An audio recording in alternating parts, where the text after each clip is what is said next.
Claroto Audiobooks presents Daddy Longlegs by Jean Webster. Blue Wednesday. The first Wednesday in every month was a perfectly awful day, a day to be awaited with dread, endured with courage, and forgotten with haste. Every floor must be spotless, every chair dustless, and every bed without a wrinkle. 97 squirming little orphans must be scrubbed and combed and buttoned into freshly starched ginghams, and all 97 reminded of their manners and told to say, "Yes, sir," "No, sir," whenever a trustee spoke. It was a distressing time, and poor Jerusha Abbott, being the oldest orphan, had to bear the brunt of it. But this particular first Wednesday, like its predecessors, finally dragged itself to a close.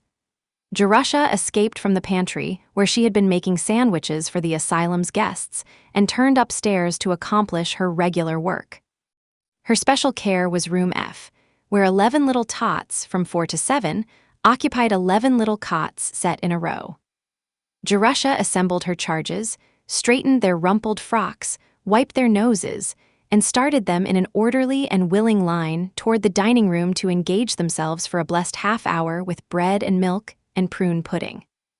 Then she dropped down on the window seat and leaned throbbing temples against the cool glass. She had been on her feet since 5 that morning, doing everybody's bidding, scolded and hurried by a nervous matron. Mrs. Lippett, behind the scenes, did not always maintain that calm and pompous dignity with which she faced an audience of trustees and lady visitors. Jerusha gazed out across a broad stretch of frozen lawn, beyond the tall iron paling that marked the confines of the asylum, down undulating ridges sprinkled with country estates, to the spires of the village rising from the midst of bare trees. The day was ended, quite successfully, so far as she knew. The trustees and the visiting committee had made their rounds and read their reports and drunk their tea, and now were hurrying home to their own cheerful firesides to forget their bothersome little charges for another month. Jerusha leaned forward, watching with curiosity and a touch of wistfulness the stream of carriages and automobiles that rolled out of the asylum gates. In imagination, she followed first one equipage then another to the big houses dotted along the hillside. She pictured herself in a fur coat and a velvet hat trimmed with feathers, leaning back in the seat and nonchalantly murmuring "home" to the driver. But on the doorsill of her home, the picture grew blurred. Jerusha had an imagination, Mrs. Lippett told her, that would get her into trouble if she didn't take care. But keen as it was, it could not carry her beyond the front porch of the houses she would enter. Poor, eager, adventurous little Jerusha, in all her 17 years, had never stepped inside an ordinary house. She could not picture the daily routine of those other human beings who carried on their lives undiscommoded by orphans. "Jerusha Abbott, you are wanted in the office, and I think you'd better hurry up." Tommy Dillon, who had joined the choir, came singing up the stairs and down the corridor. His chant growing louder as he approached room F. Jerusha wrenched herself from the window and refaced the troubles of life. "Who wants me?" She cut into Tommy's chant with a note of sharp anxiety. "Mrs. Lippett in the office, and I think she's mad. Amen." Tommy piously intoned, but his accent was not entirely malicious. Even the most hardened little orphan felt sympathy for an erring sister who was summoned to the office to face an annoyed matron. And Tommy liked Jerusha, even if she did sometimes jerk him by the arm and nearly scrub his nose off. Jerusha went without comment, but with 2 parallel lines on her brow. What could have gone wrong, she wondered. Were the sandwiches not thin enough? Were there shells in the nut cakes? Had a lady visitor seen the hole in Susie Hawthorne's stocking? Had, oh horrors, one of the cherubic little babes in her own room F sassed a trustee? The long lower hall had not been lighted, and as she came downstairs, a last trustee stood, on the point of departure, in the open door that led to the portcotcher. Jerusha caught only a fleeting impression of the man, and the impression consisted entirely of tallness. He was waving his arm toward an automobile waiting in the curved drive. As it sprang into motion and approached, head-on for an instant, the glaring headlights threw his shadow sharply against the wall inside. The shadow pictured grotesquely elongated legs and arms that ran along the floor and up the wall of the corridor. It looked, for all the world, like a huge, wavering daddy-long-legs. Jerusha's anxious frown gave place to quick laughter. She was by nature a sunny soul and had always snatched the tiniest excuse to be amused. If one could derive any sort of entertainment out of the oppressive fact of a trustee, it was something unexpected to the good. She advanced to the office quite cheered by the tiny episode and presented a smiling face to Mrs. Lippett. To her surprise, the matron was also, if not exactly smiling, at least appreciably affable. She wore an expression almost as pleasant as the one she donned for visitors. "Sit down, Jerusha. I have something to say to you." Jerusha dropped into the nearest chair and waited with a touch of breathlessness. An automobile flashed past the window. Mrs. Lippett glanced after it. "Did you notice the gentleman who has just gone?" "I saw his back. He is one of our most affluential trustees and has given large sums of money toward the asylum's support. I am not at liberty to mention his name. He expressly stipulated that he was to remain unknown." Jerusha's eyes widened slightly. She was not accustomed to being summoned to the office to discuss the eccentricities of trustees with the matron. "This gentleman has taken an interest in several of our boys. You remember Charles Benton and Henry Fries? They were both sent through college by this trustee, and both have repaid with hard work and success the money that was so generously expended. Other payment the gentleman does not wish. Heretofore his philanthropies have been directed solely toward the boys. I have never been able to interest him in the slightest degree in any of the girls in the institution, no matter how deserving. He does not, I may tell you, care for girls." "No, ma'am," Jerusha murmured, since some reply seemed to be expected at this point. "Today at the regular meeting, the question of your future was brought up." Mrs. Lippett allowed a moment of silence to fall, then resumed in a slow, placid manner, extremely trying to her hearers' suddenly tightened nerves. "Usually, as you know, the children are not kept after they are 16, but an exception was made in your case. You had finished our school at 14, and having done so well in your studies, not always, I must say, in your conduct, it was determined to let you go on in the village high school. Now you are finishing that, and of course the asylum cannot be responsible any longer for your support. As it is, you have had 2 years more than most." Mrs. Lippett overlooked the fact that Jerusha had worked hard for her board during those 2 years, that the convenience of the asylum had come first and her education second, that on days like the present she was kept at home to scrub. "As I say, the question of your future was brought up and your record was discussed, thoroughly discussed." Mrs. Lippett brought accusing eyes to bear upon the prisoner in the dock, and the prisoner looked guilty because it seemed to be expected, not because she could remember any strikingly black pages in her record. "Of course, the usual disposition of one in your place would be to put you in a position where you could begin to work, but you have done well in school in certain branches.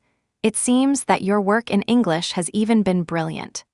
Miss Pritchard, who is on our visiting committee, is also on the school board. She has been talking with your rhetoric teacher and made a speech in your favor. She also read aloud an essay that you had written entitled, Blue Wednesday." Jerusha's guilty expression this time was not assumed. "It seemed to me that you showed little gratitude in holding up to ridicule the institution that has done so much for you. Had you not managed to be funny, I doubt if you would have been forgiven. But fortunately for you, that is, the gentleman who has just gone appears to have an immoderate sense of humor. On the strength of that impertinent paper, he has offered to send you to college." "To college?" Jerusha's eyes grew big. Mrs. Lippett nodded. "He waited to discuss the terms with me. They are unusual. The gentleman, I may say, is erratic. He believes that you have originality, and he is planning to educate you to become a writer." "A writer?" Jerusha's mind was numbed. She could only repeat Mrs. Lippett's words. "That is his wish. Whether anything will come of it, the future will show. He is giving you a very liberal allowance, almost, for a girl who has never had any experience in taking care of money, too liberal. But he planned the matter in detail, and I did not feel free to make any suggestions. You are to remain here through the summer, and Miss Pritchard has kindly offered to superintend your outfit.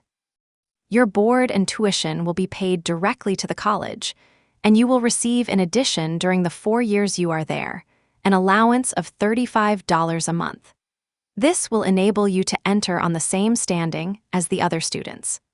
The money will be sent to you by the gentleman's private secretary once a month, and in return, you will write a letter of acknowledgement once a month.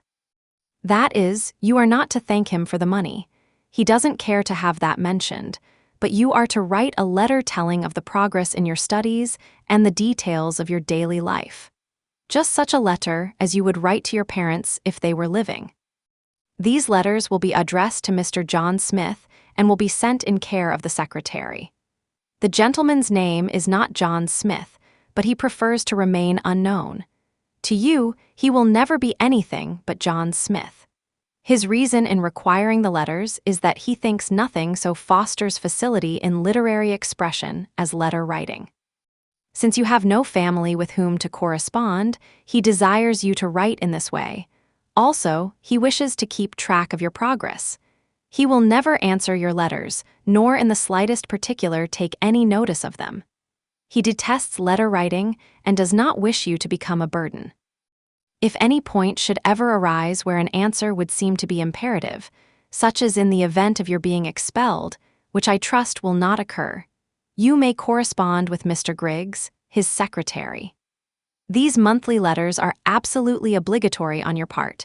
They are the only payment that Mr. Smith requires, so you must be as punctilious in sending them as though it were a bill that you were paying. I hope that they will always be respectful in tone and will reflect credit on your training. You must remember that you are writing to a trustee of the John Grier Home. Jerusha's eyes longingly sought the door. Her head was in a whirl of excitement, and she wished only to escape from Mrs. Lippett's platitudes and think. She rose and took a tentative step backwards. Mrs. Lippett detained her with a gesture. It was an oratorical opportunity not to be slighted. I trust that you are properly grateful for this very rare good fortune that has befallen you. Not many girls in your position ever have such an opportunity to rise in the world. You must always remember. Yes, ma'am, thank you. I think, if that's all, I must go and sew a patch on Freddie Perkins' trousers. The door closed behind her, and Mrs. Lippett watched it with dropped jaw, her peroration in midair. The letters of Miss Jerusha Abbott to Mr. Daddy-Long-Legs Smith. Freshman Year. 215 Ferguson Hall. September 24th. Dear, kind trustee who sends orphans to college. Here I am. I traveled yesterday for 4 hours in a train. It's a funny sensation, isn't it? I never rode in one before. College is the biggest, most bewildering place. I get lost whenever I leave my room. I will write you a description later when I'm feeling less muddled. Also, I will tell you about my lessons. Classes don't begin until Monday morning, and this is Saturday night. But I wanted to write a letter first just to get acquainted. It seems queer to be writing letters to somebody you do know. It seems queer for me to be writing letters at all. I've never written more than 3 or 4 in my life, so please overlook it if these are not a model kind. Before leaving yesterday morning, Mrs. Lippett and I had a very serious talk. She told me how to behave all the rest of my life, and especially how to behave toward the kind gentleman who is doing so much for me. I must take care to be very respectful. But how can one be very respectful to a person who wishes to be called John Smith? Why couldn't you have picked out a name with a little personality? I might as well write letters to dear Hitching Post or dear Clothespole. I have been thinking about you a great deal this summer. Having somebody take an interest in me after all these years makes me feel as though I had found a sort of family. It seems as though I belong to somebody now, and it's a very comfortable sensation.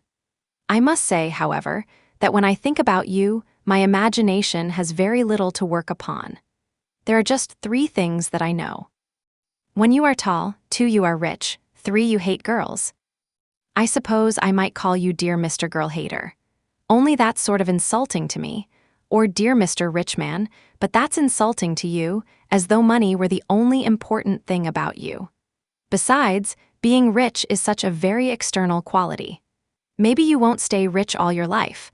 Lots of very clever men get smashed up in Wall Street. But at least you will stay tall all your life, so I've decided to call you Dear Daddy Longlegs. I hope you won't mind. It's just a private pet name. We won't tell Mrs. Lippett. The 10 o'clock bell is going to ring in 2 minutes.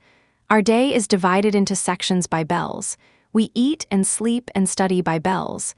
It's very enlivening. I feel like a fire horse all of the time. There it goes. Lights out. Good night. Observe with what precision I obey rules, due to my training in the John Grier Home. Yours most respectfully, Jerusha Abbott. To Mr. Daddy Longlegs Smith. October 1st. Dear Daddy Longlegs, I love college and I love you for sending me. I'm very, very happy and so excited every moment of the time that I can scarcely sleep. You can't imagine how different it is from the John Grier Home. I never dreamed there was such a place in the world. I'm feeling sorry for everybody who isn't a girl and who can't come here. I am sure the college you attended when you were a boy couldn't have been so nice. My room is up in a tower that used to be the contagious ward before they built the new infirmary. There are 3 other girls on the same floor of the tower. A senior who wears spectacles and is always asking us please to be a little more quiet, and 2 freshmen named Sally McBride and Julia Rutledge Pendleton. Sally has red hair and a turn-up nose and is quite friendly. Julia comes from one of the first families in New York and hasn't noticed me yet. They room together, and the senior and I have singles. Usually freshmen can't get singles, they are very scarce, but I got one without even asking. I suppose the registrar didn't think it would be right to ask a properly brought-up girl to room with a foundling. You see, there are advantages. My room is on the northwest corner with 2 windows and a view. After you've lived in a ward for 18 years with 20 roommates, it is restful to be alone.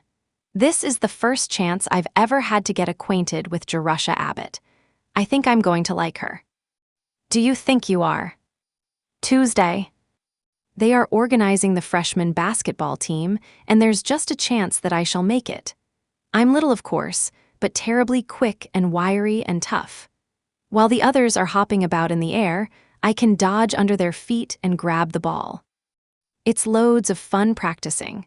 Out in the athletic field in the afternoon, with the trees all red and yellow and the air full of the smell of burning leaves, and everybody laughing and shouting. These are the happiest girls I ever saw, and I am the happiest of all. I meant to write a long letter and tell you all the things I'm learning. Mrs. Lippett said you wanted to know, but 7th hour has just rung, and in 10 minutes I'm due at the athletic field in gymnasium clothes. Don't you hope I'll make the team? Yours always, Jerusha Abbott. P.S. 9 o'clock. Sally McBride just poked her head in at my door. This is what she said. I'm so homesick that I simply can't stand it. Do you feel that way? I smiled a little and said no, I thought I could pull through. At least homesickness is one disease that I've escaped. I never heard of anybody being asylum sick, did you? October 10th. Dear Daddy Longlegs, did you ever hear of Michelangelo? He was a famous artist who lived in Italy in the Middle Ages. Everybody in English literature seemed to know about him, and the whole class laughed because I thought he was an archangel. He sounds like an archangel, doesn't he? The trouble with college is that you are expected to know such a lot of things you've never learned. It's very embarrassing at times. But now, when the girls talk about things that I never heard of, I just keep still and look them up in the encyclopedia. I made an awful mistake the first day. Somebody mentioned Morris Meterlink, and I asked if she was a freshman. That joke has gone all over college. But anyway, I'm just as bright in class as any of the others, and brighter than some of them. Do you care to know how I've furnished my room? It's a symphony in brown and yellow. The wall was tinted buff, and I've bought yellow denim curtains and cushions and a mahogany desk. secondhand for $3, and a rattan chair and a brown rug with an ink spot in the middle. I stand the chair over the spot. The windows are up high, you can't look out from an ordinary seat, but I unscrewed the looking glass from the back of the bureau, upholstered the top, and moved it up against the window. It's just the right height for a window seat. You pull out the drawers like steps and walk up. Very comfortable. Sally McBride helped me choose the things at the senior auction. She has lived in a house all her life and knows about furnishing. You can't imagine what fun it is to shop and pay with a real $5 bill and get some change when you've never had more than a nickel in your life. I assure you, Daddy dear, I do appreciate that allowance. Sally is the most entertaining person in the world, and Julia Rutledge Pendleton the least so. It's queer what a mixture the registrar can make in the matter of roommates. Sally thinks everything is funny, even flunking, and Julia is bored at everything. She never makes the slightest effort to be amiable. She believes that if you are a Pendleton, that fact alone admits you to heaven without any further examination. Julia and I were born to be enemies. And now, I suppose you've been waiting very impatiently to hear what I am learning. 1. Latin, Second Punic War. Hannibal and his forces pitched camp at Lake Trasimnus last night. They prepared an ambuscade for the Romans, and a battle took place at the fourth watch this morning. Romans in retreat. 2. French, 24 pages of the Three Musketeers, and third conjugation, irregular verbs. 3. Geometry, finished cylinders, now doing cones. 4. English, studying exposition. My style improves daily in clearness and brevity. 5. Physiology, reach the digestive system. Bile and the pancreas next time. Yours, on the way to being educated. Jerusha Abbott. P.S. I hope you never touch alcohol, Daddy. It does dreadful things to your liver. Wednesday. Dear Daddy Longlegs, I've changed my name. I'm still Jerusha in the catalog, but I'm Judy every place else. It's sort of too bad, isn't it, to have to give yourself the only pet name you ever had. I didn't quite make up the Judy, though. That's what Freddie Perkins used to call me before he could talk plain. I wish Mrs. Lippett would use a little more ingenuity about choosing Bobby's names. She gets the last names out of the telephone book. You'll find Abbott on the first page, and she picks the Christian names up anywhere. She got Jerusha from a tombstone. I've always hated it, but I rather like Judy. It's such a silly name. It belongs to the kind of girl I'm not, a sweet little blue-eyed thing, petted and spoiled by all the family, who romps her way through life without any cares. Wouldn't it be nice to be like that? Whatever faults I may have, no one can ever accuse me of having been spoiled by my family. But it's sort of fun to pretend I've been. In the future, please always address me as Judy. Do you want to know something? I have 3 pairs of kid gloves. I've had kid mittens before from the Christmas tree, but never real kid gloves with 5 fingers. I take them out and try them on every little while. It's all I can do not to wear them to classes. Dinner bell, goodbye. Friday. What do you think, Daddy? The English instructor said that my last paper shows an unusual amount of originality. She did, truly. Those were her words. It doesn't seem possible, does it, considering the 18 years of training that I've had. The aim of the John Grier Home, as you doubtless know and heartily approve of, is to turn the 97 orphans into 97 twins. The unusual artistic ability which I exhibit was developed at an early age through drawing chalk pictures of Mrs. Lippett on the woodshed door. I hope that I don't hurt your feelings when I criticize the home of my youth, but you have the upper hand, you know, for if I become too impertinent, you can always stop payment on your checks. That isn't a very polite thing to say, but you can't expect me to have any manners. A foundling asylum isn't a young ladies' finishing school. You know, Daddy, it isn't the work that is going to be hard in college. It's the play. Half the time I don't know what the girls are talking about. Their jokes seem to relate to a past that everyone but me has shared. I'm a foreigner in the world and I don't understand the language. It's a miserable feeling. I've had it all my life. At the high school, the girls would stand in groups and just look at me. I was queer and different, and everybody knew it. I could feel John Grier Home written on my face, and then a few charitable ones would make a point of coming up and saying something polite. I hated every one of them, the charitable ones most of all. Nobody here knows that I was brought up in an asylum. I told Sally McBride that my mother and father were dead, and that a kind old gentleman was sending me to college, which is entirely true so far as it goes. I don't want you to think I am a coward, but I do want to be like the other girls, and that dreadful home looming over my childhood is the one great big difference. If I can turn my back on that and shut out the remembrance, I think I might be just as desirable as any other girl. I don't believe there's any real, underneath difference, do you? Anyway, Sally McBride likes me. Yours ever, Judy Abbott. Nay, Jerusha. Saturday morning. I've just been reading this letter over, and it sounds pretty uncheerful. But can't you guess that I have a special topic due Monday morning, and a review in geometry, and a very sneezy cold? Sunday.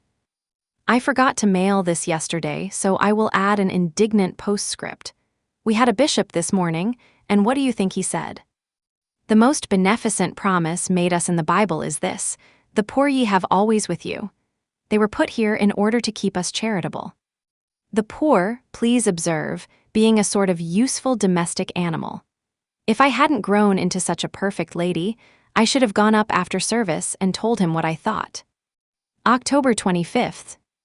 Dear Daddy Longlegs, I've made the basketball team, and you ought to see the bruise on my left shoulder. It's blue and mahogany with little streaks of orange. Julia Pendleton tried for the team, but she didn't make it. Hooray. You see what a mean disposition I have. College gets nicer and nicer. I like the girls and the teachers and the classes and the campus and the things to eat. We have ice cream twice a week, and we never have cornmeal mush. You only wanted to hear from me once a month, didn't you? And I've been peppering you with letters every few days, but I've been so excited about all these new adventures that I must talk to somebody, and you're the only one I know. Please excuse my exuberance. I'll settle pretty soon. If my letters bore you, you can always toss them into the wastebasket. I promise not to write another till the middle of November. Yours most loquaciously, Judy Abbott. November 15th. Dear Daddy Longlegs, listen to what I've learned today. The area of the convex surface of the frustum of a regular pyramid is half the product of the sum of the perimeters of its bases by the altitude of either of its trapezoids. It doesn't sound true, but it is. I can prove it.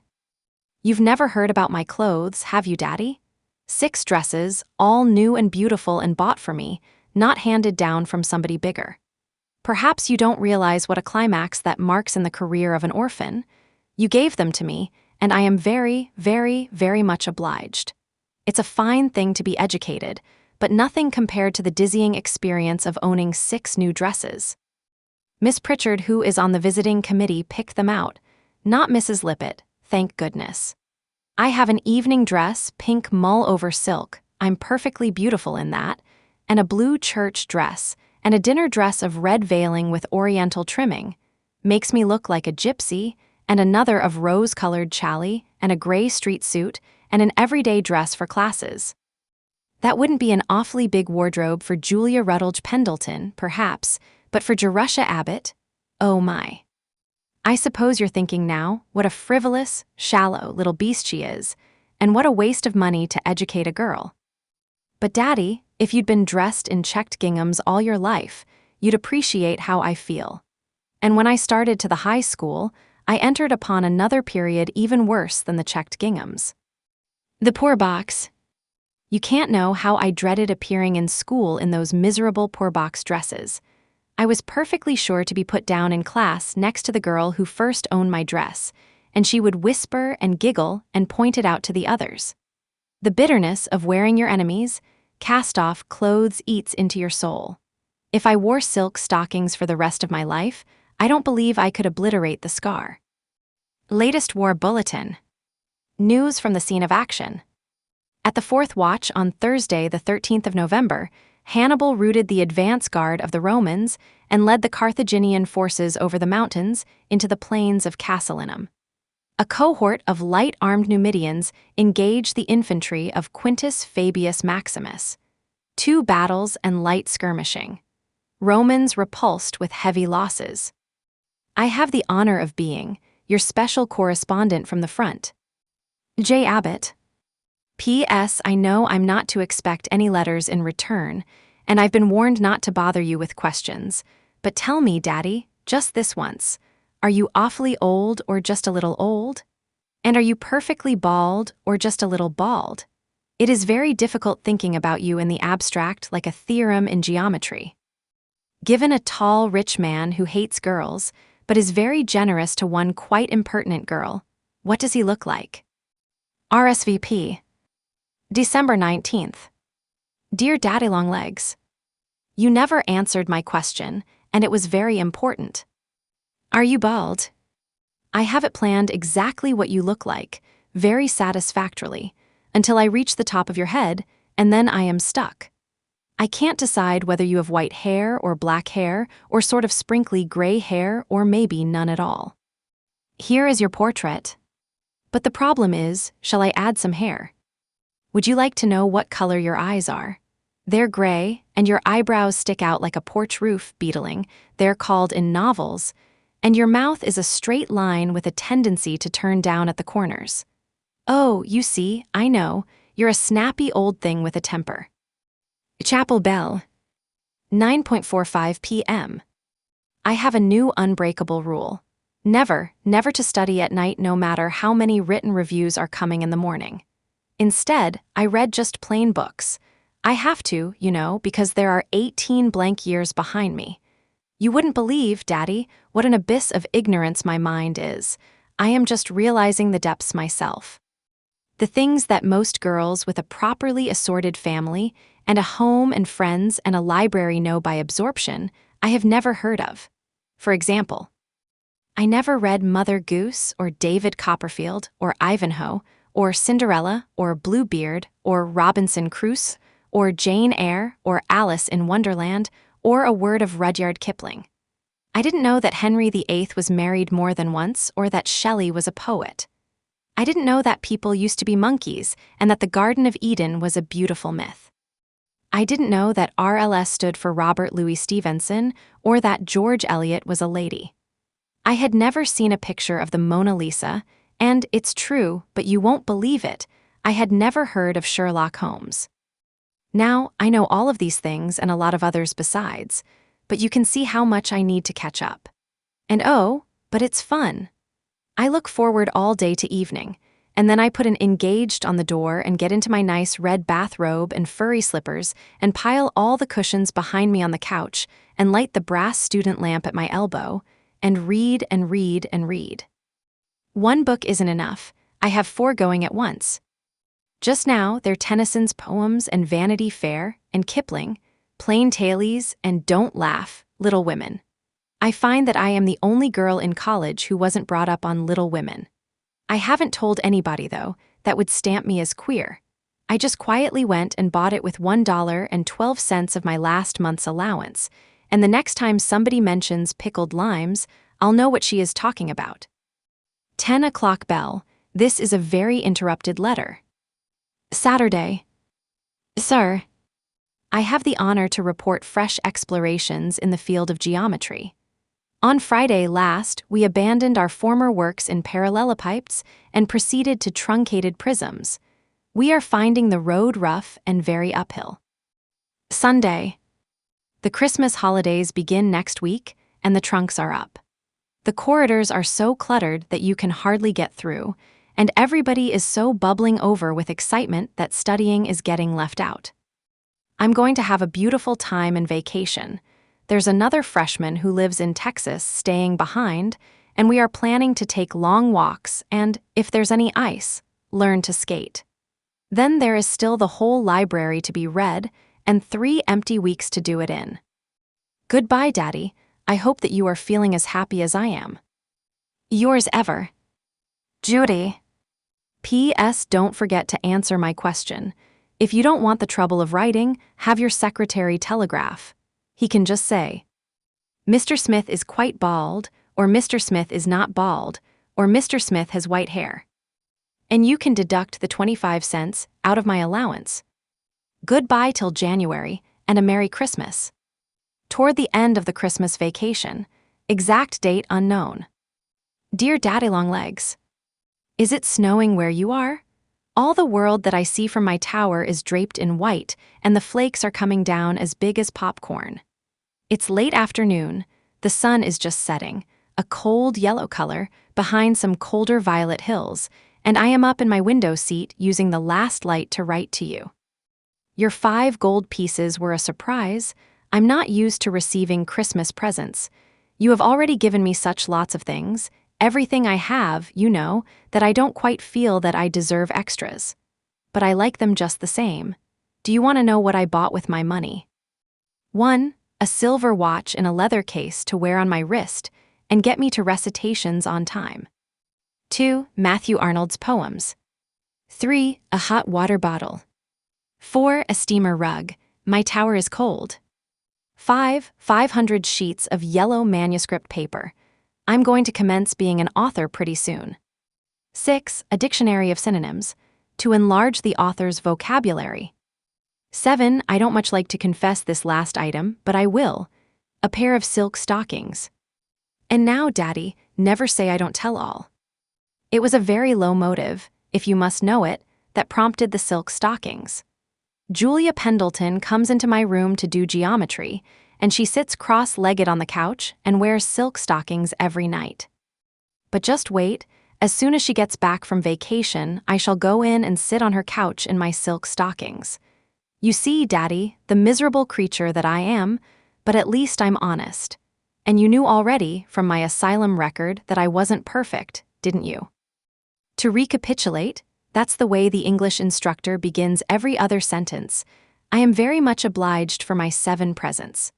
I'm pretending to myself that they came in a box from my family in California. The watch is from Father, the rug from Mother, the hot water bottle from Grandmother, who is always worrying for fear I shall catch cold in this climate, and the yellow paper from my little brother Harry. My sister Isabel gave me the silk stockings, and Aunt Susan the Matthew Arnold poems. Uncle Harry, little Harry is named for him, gave me the dictionary. He wanted to send chocolates, but I insisted on synonyms. You don't object, do you, to playing the part of a composite family? And now, shall I tell you about my vacation, or are you only interested in my education as such? I hope you appreciate the delicate shade of meaning in as such. It is the latest addition to my vocabulary. The girl from Texas is named Leonora Fenton. Almost as funny as Jerusha, isn't it? I like her, but not so much as Sally McBride. I shall never like anyone so much as Sally, except you. I must always like you the best of all, because you're my whole family rolled into one. Leonora and I and 2 sophomores have walked cross-country every pleasant day and explored the whole neighborhood, dressed in short skirts and knit jackets and caps and carrying shinny sticks to whack things with. Once we walked into town, 4 miles, and stopped at a restaurant where the college girls go for dinner. Broiled lobster, 35 cents, and for dessert, buckwheat cakes and maple syrup, 15 cents. Nourishing and cheap. It was such a lark, especially for me, because it was so awfully different from the asylum. I feel like an escaped convict every time I leave the campus. Before I thought, I started to tell the others what an experience I was having. The cat was almost out of the bag when I grabbed it by its tail and pulled it back. It's awfully hard for me not to tell everything I know.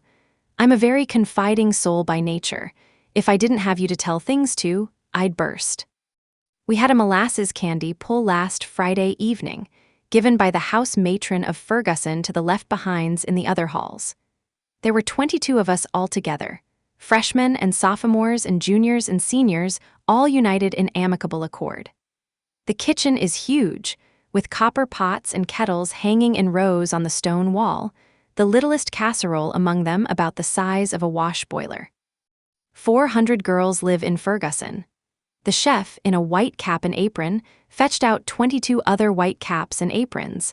I can't imagine where he got so many, and we all turned ourselves into cooks. It was great fun, though I have seen better candy. When it was finally finished, and ourselves and the kitchen and the doorknobs all thoroughly sticky, we organized a procession and still in our caps and aprons, each carrying a big fork or spoon or frying pan. We marched through the empty corridors to the officers' parlor, where half a dozen professors and instructors were passing a tranquil evening. We serenaded them with college songs and offered refreshments. They accepted politely but dubiously. We left them sucking chunks of molasses candy, sticky and speechless. So you see, Daddy, my education progresses. Don't you really think that I ought to be an artist instead of an author? Vacation will be over in 2 days, and I shall be glad to see the girls again. My tower is just a trifle lonely. When 9 people occupy a house that was built for 400, they do rattle around a bit. 11 pages, poor Daddy, you must be tired. I meant this to be just a short little thank you note, but when I get started I seem to have a ready pen. Goodbye and thank you for thinking of me. I should be perfectly happy, except for one little threatening cloud on the horizon. Examinations come in February. Yours with love, Judy. P.S. Maybe it isn't proper to send love. If it isn't, please excuse. But I must love somebody and there's only you and Mrs. Lippett to choose between, so you see, you'll have to put up with it, Daddy dear, because I can't love her. On the eve. Dear Daddy-long-legs, you should see the way this college is studying. We've forgotten we ever had a vacation. 57 irregular verbs have I introduced to my brain in the past 4 days. I'm only hoping they'll stay till after examinations. Some of the girls sell their textbooks when they're through with them, but I intend to keep mine. Then, after I've graduated, I shall have my whole education in a row in the bookcase, and when I need to use any detail, I can turn to it without the slightest hesitation. So much easier and more accurate than trying to keep it in your head. Julia Pendleton dropped in this evening to pay a social call and stayed a solid hour. She got started on the subject of family, and I couldn't switch her off. She wanted to know what my mother's maiden name was. Did you ever hear such an impertinent question to ask of a person from a foundling asylum? I didn't have the courage to say I didn't know, so I just miserably plumped on the first name I could think of, and that was Montgomery. Then she wanted to know whether I belonged to the Massachusetts Montgomerys or the Virginia Montgomerys. Her mother was a Rutherford. The family came over in the Ark and were connected by marriage with Henry VIII. On her father's side, they date back further than Adam. On the topmost branches of her family tree, there's a superior breed of monkeys with very fine, silky hair and extra long tails. I meant to write you a nice, cheerful, entertaining letter tonight, but I'm too sleepy and scared. The freshman's lot is not a happy one. Yours about to be examined. Judy Abbott. Sunday. Dearest Daddy-long-legs, I have some awful news to tell you, but I won't begin with it. I'll try to get you in a good humor first. Jerusha Abbott has commenced to be an author. A poem entitled From My Tower appears in the February Monthly on the first page, which is a very great honor for a freshman. My English instructor stopped me on the way out from chapel last night and said it was a charming piece of work except for the 6th line, which had too many feet. I will send you a copy in case you care to read it. Let me see if I can't think of something else pleasant. Oh, yes, I'm learning to skate and can glide about quite respectably all by myself. Also, I've learned how to slide down a rope from the roof of the gymnasium, and I can vault a bar 3 feet and 6 inches high. I hope shortly to pull up to 4 feet. We had a very inspiring sermon this morning preached by the Bishop of Alabama. His text was, "Judge not that ye be not judged." It was about the necessity of overlooking mistakes in others and not discouraging people by harsh judgments. I wish you might have heard it. This is the sunniest, most blinding winter afternoon, with icicles dripping from the fir trees and all the world bending under a weight of snow, except me, and I'm bending under a weight of sorrow. Now for the news, courage, Judy. You must tell. Are you surely in a good humor? I flunked mathematics and Latin prose. I am tutoring in them and will take another examination next month. I'm sorry if you're disappointed, but otherwise I don't care a bit because I've learned such a lot of things not mentioned in the catalog. I've read 17 novels and bushels of poetry, really necessary novels like Vanity Fair and Richard Feverel and Alice in Wonderland. Also Emerson's Essays and Lockhart, Life of Scott, and the first volume of Gibbon's Roman Empire and half of Benvenuto Cellini's Life. Wasn't he entertaining? He used to saunter out and casually kill a man before breakfast. So you see, Daddy, I'm much more intelligent than if I just stuck to Latin. Will you forgive me this once if I promise never to flunk again? Yours in sackcloth, Judy. Dear Daddy-long-legs, this is an extra letter in the middle of the month because I'm sort of lonely tonight. It's awfully stormy. The snow is beating against my tower. All the lights are out on the campus, but I drank black coffee and I can't go to sleep. I had a supper party this evening consisting of Sally and Julia and Leonora Fenton, and sardines and toasted muffins and salad and fudge and coffee. Julia said she'd had a good time, but Sally stayed to help wash the dishes. I might very usefully put some time on Latin tonight, but there's no doubt about it, I'm a very languid Latin scholar. We've finished Livy and De Senectute and are now engaged with De Amicitia, pronounced Dam Isicia. Should you mind, just for a little while, pretending you are my grandmother? Sally has one and Julia and Leonora each 2, and they were all comparing them tonight. I can't think of anything I'd rather have. It's such a respectable relationship. So, if you really don't object, when I went into town yesterday, I saw the sweetest cap of Cluny lace trimmed with lavender ribbon. I am going to make you a present of it on your 83rd birthday. That's the clock in the chapel tower striking 12. I believe I am sleepy after all. Good night, Granny. I love you dearly. Judy. The Ides of March. Dear DLL, I am studying Latin prose composition.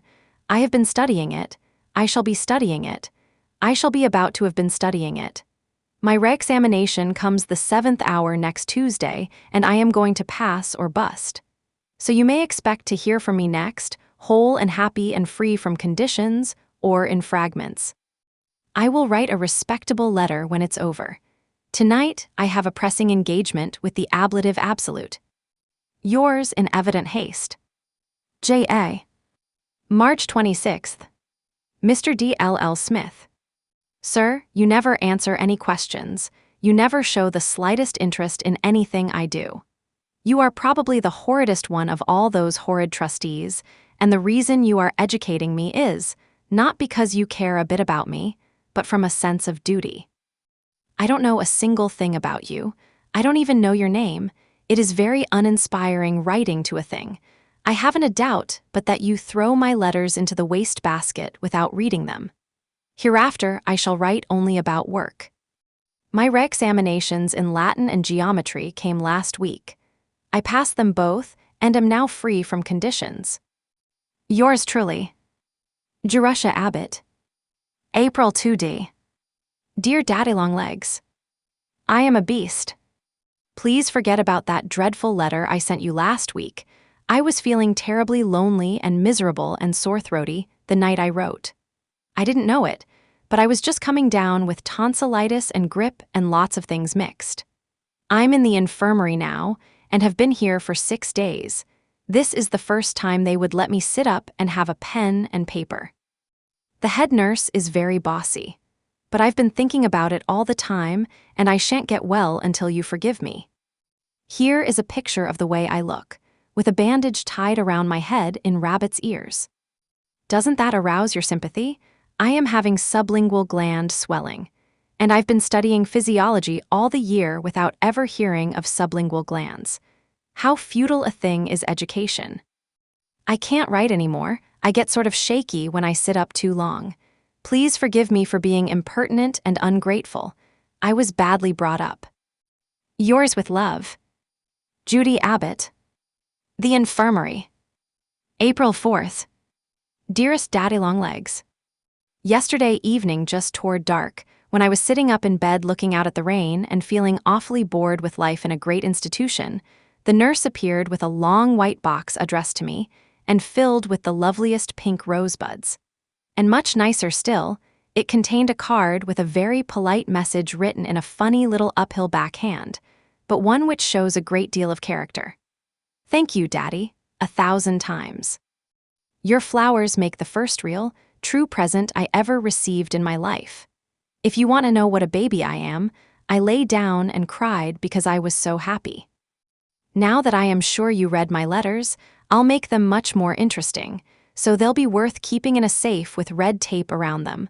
Only please take out that dreadful one and burn it up. I'd hate to think that you ever read it over. Thank you for making a very sick, cross, miserable freshman cheerful. Probably you have lots of loving family and friends, and you don't know what it feels like to be alone. But I do. Goodbye, I'll promise never to be horrid again, because now I know you're a real person. Also, I'll promise never to bother you with any more questions.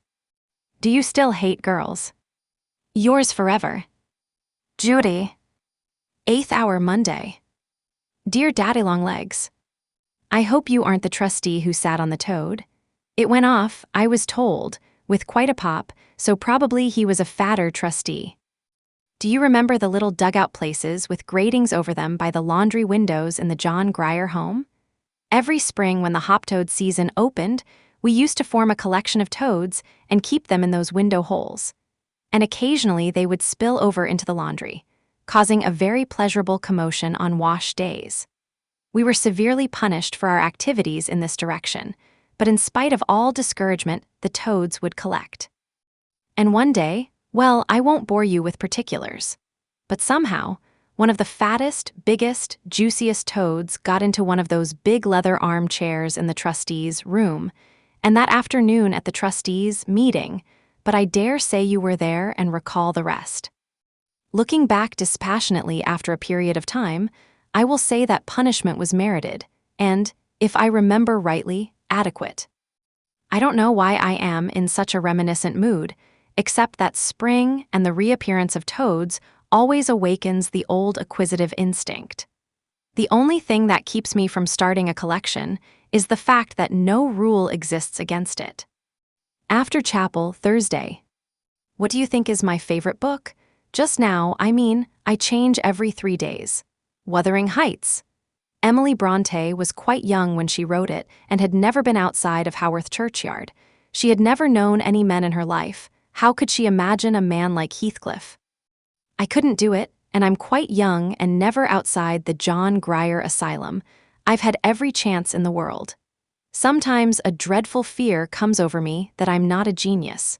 Will you be awfully disappointed, Daddy, if I don't turn out to be a great author? In the spring, when everything is so beautiful and green and budding, I feel like turning my back on lessons and running away to play with the weather. There are such lots of adventures out in the fields. It's much more entertaining to live books than to write them. Ow! That was a shriek which brought Sally and Julia and, for a disgusted moment, the senior from across the hall. It was caused by a centipede like this. Only worse. Just as I had finished the last sentence and was thinking what to say next, plump, it fell off the ceiling and landed at my side. I tipped 2 cups off the tea table in trying to get away. Sally whacked it with the back of my hairbrush, which I shall never be able to use again, and killed the front end, but the rear 50 feet ran under the bureau and escaped. This dormitory, owing to its age and ivy-covered walls, is full of centipedes. They are dreadful creatures. I'd rather find a tiger under the bed. Friday, 9:3 p.m. Such a lot of troubles. I didn't hear the rising bell this morning, then I broke my shoestring while I was hurrying to dress and dropped my collar button down my neck. I was late for breakfast and also for first hour recitation.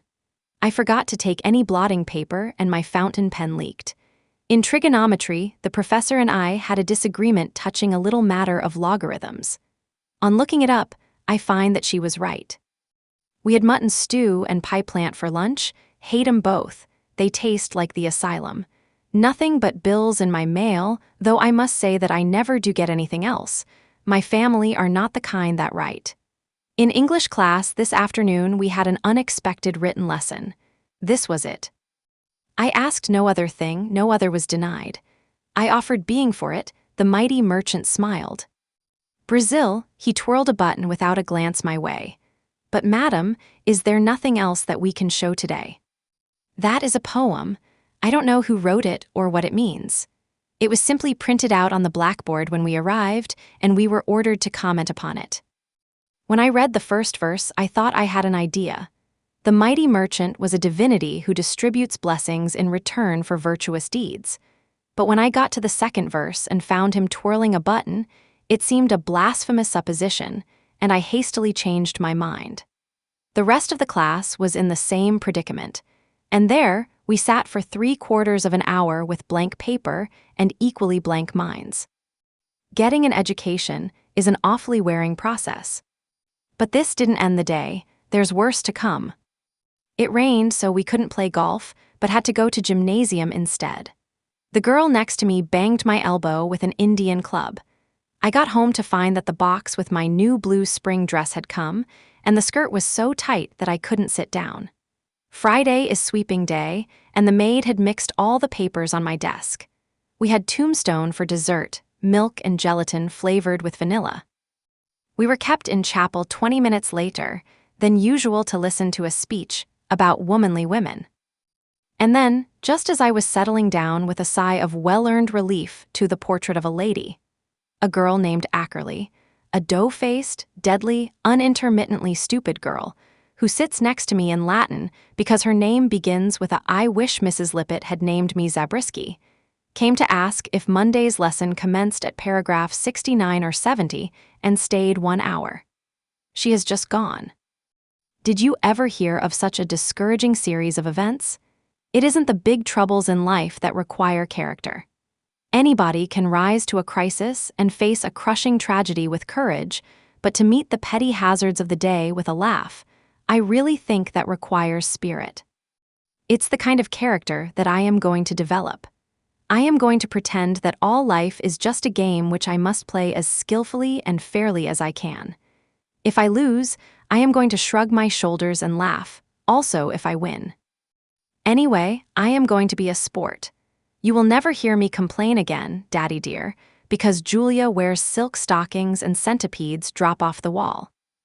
Yours ever, Judy. Answer soon. May 27th. Daddy Longlegs-esque. Dear Sir, I am in receipt of a letter from Mrs. Lippett. She hopes that I am doing well in deportment and studies. Since I probably have no place to go this summer, she will let me come back to the asylum and work for my board until college opens. I hate the John Grier Home. I'd rather die than go back. Yours most truthfully, Jerusha Abbott. Share Daddy Jam's lunges. Vous eats unbrick. G sways tres humorous about the farm, parsk gni jamais been on a farm dans ma vie, and I'd hate to returner chez John Grier, et wash dishes tout lat. There would be danger of quelques chose a frus happening, parsk ji perdu ma humilité daughter foys et ji pour, that I would just break out quelques jours et smash every cup and saucer dans la mason. Pardon brevité et paper. Genie pu passend, des mes nouvelles parsec gisways dans French class et ji, pourquoi monsieur le professeur is going to call on me tout de suite. He did. Au revoir. Je vous aime beaucoup. Judy. May 30th. Dear Daddy Longlegs, did you ever see this campus? That is merely a rhetorical question. Don't let it annoy you. It is a heavenly spot in May. All the shrubs are in blossom, and the trees are the loveliest young green, even the old pines look fresh and new. The grass is dotted with yellow dandelions and hundreds of girls in blue and white and pink dresses. Everybody is joyous and carefree, for vacation's coming, and with that to look forward to, examinations don't count. Isn't that a happy frame of mind to be in? And oh, Daddy, I'm the happiest of all. Because I'm not in the asylum anymore, and I'm not anybody's nursemaid or typewriter or bookkeeper. I should have been, except for you. I'm sorry now for all my past badnesses. I'm sorry I was ever impertinent to Mrs. Lippett. I'm sorry I ever slapped Freddie Perkins. I'm sorry I ever filled the sugar bowl with salt. I'm sorry I ever made faces behind the trustees' backs. I'm going to be good and sweet and kind to everybody because I'm so happy. And this summer I'm going to write and write and write and begin to be a great author. Isn't that an exalted stand to take? Oh, I'm developing a beautiful character. It droops a bit under cold and frost, but it does grow fast when the sun shines. That's the way with everybody. I don't agree with the theory that adversity and sorrow and disappointment develop moral strength. The happy people are the ones who are bubbling over with kindliness. I have no faith in misanthropes. Fine word, just learned it. You are not a misanthrope, are you, Daddy? I started to tell you about the campus. I wish you'd come for a little visit and let me walk you about and say, that is the library. This is the gas plant, Daddy dear. The Gothic building on your left is the gymnasium, and the Tudor Romanesque beside it is the new infirmary. Oh, I'm fine at showing people about. I've done it all my life at the asylum, and I've been doing it all day here. I have, honestly. And a man, too. That's a great experience. I never talked to a man before except occasional trustees, and they don't count. Pardon, Daddy, I don't mean to hurt your feelings when I abuse trustees. I don't consider that you really belong among them. You just tumbled onto the board by chance. The trustee, as such, is fat and pompous and benevolent. He pats one on the head and wears a gold watch chain. That looks like a June bug, but is meant to be a portrait of any trustee except you. However, to resume, I have been walking and talking and having tea with a man, and with a very superior man, with Mr. Jervis Pendleton of the House of Julia. Her uncle, in short, in long, perhaps I ought to say, he's as tall as you. Being in town on business, he decided to run out to the college and call on his niece. He's her father's youngest brother, but she doesn't know him very intimately. It seems he glanced at her when she was a baby, decided he didn't like her, and has never noticed her since. Anyway, there he was, sitting in the reception room very proper with his hat and stick and gloves beside him, and Julia and Sally with 7th-hour recitations that they couldn't cut. So Julia dashed into my room and begged me to walk him about the campus and then deliver him to her when the 7th hour was over. I said I would, obligingly but unenthusiastically, because I don't care much for Pendletons. But he turned out to be a sweet lamb. He's a real human being, not a Pendleton at all. We had a beautiful time. I've longed for an uncle ever since. Do you mind pretending you're my uncle? I believe they're superior to grandmothers. Mr. Pendleton reminded me a little of you, Daddy, as you were 20 years ago. You see, I know you intimately, even if we haven't ever met.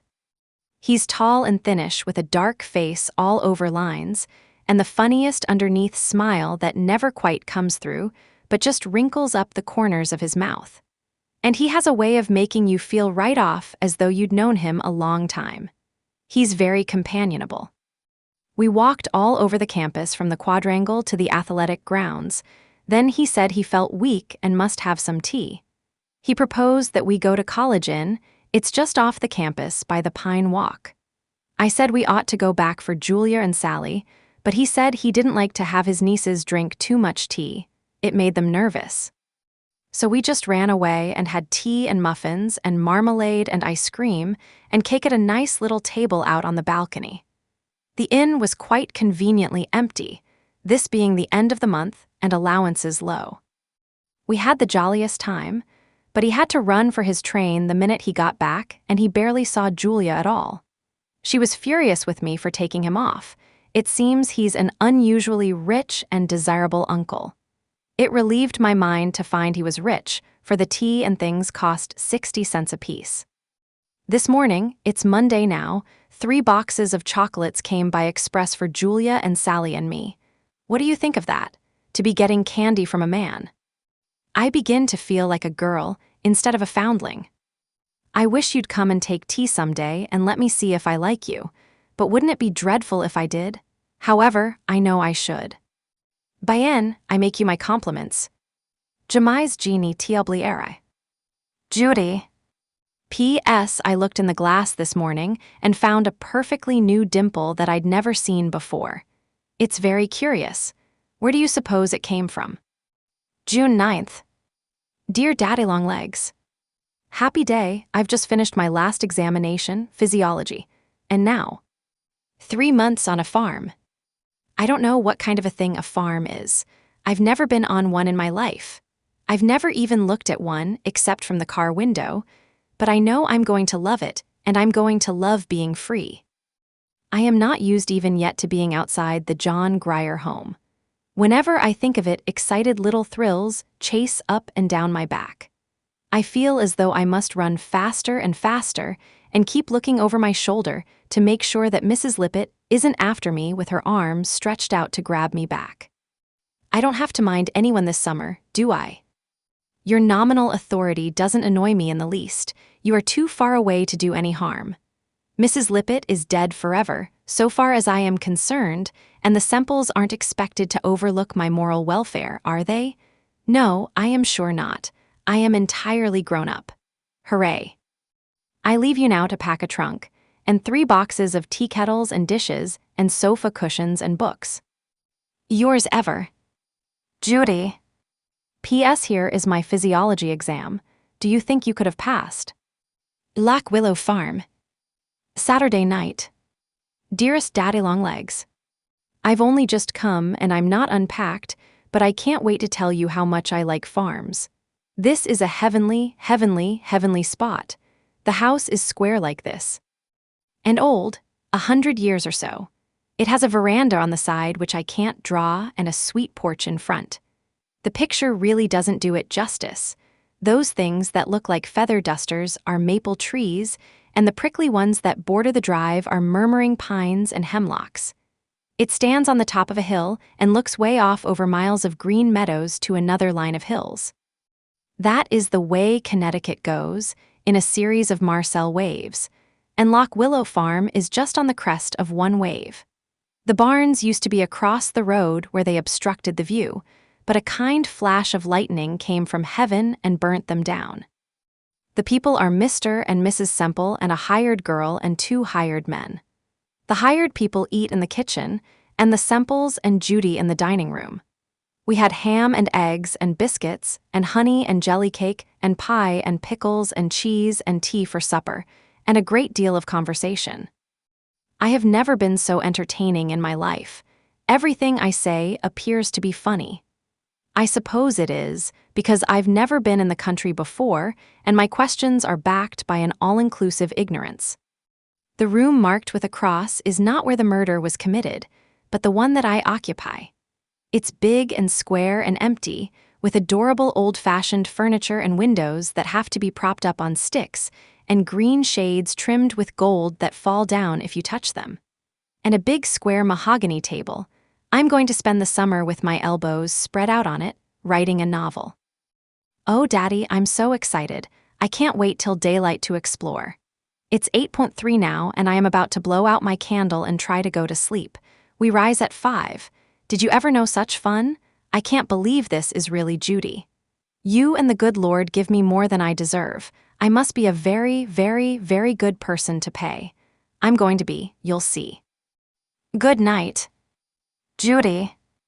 P.S. You should hear the frogs sing and the little pigs squeal, and you should see the new moon. I saw it over my right shoulder. Lock Willow. July 12th. Dear Daddy-long-legs. How did your secretary come to know about Lock Willow? That isn't a rhetorical question. I am awfully curious to know. For listen to this.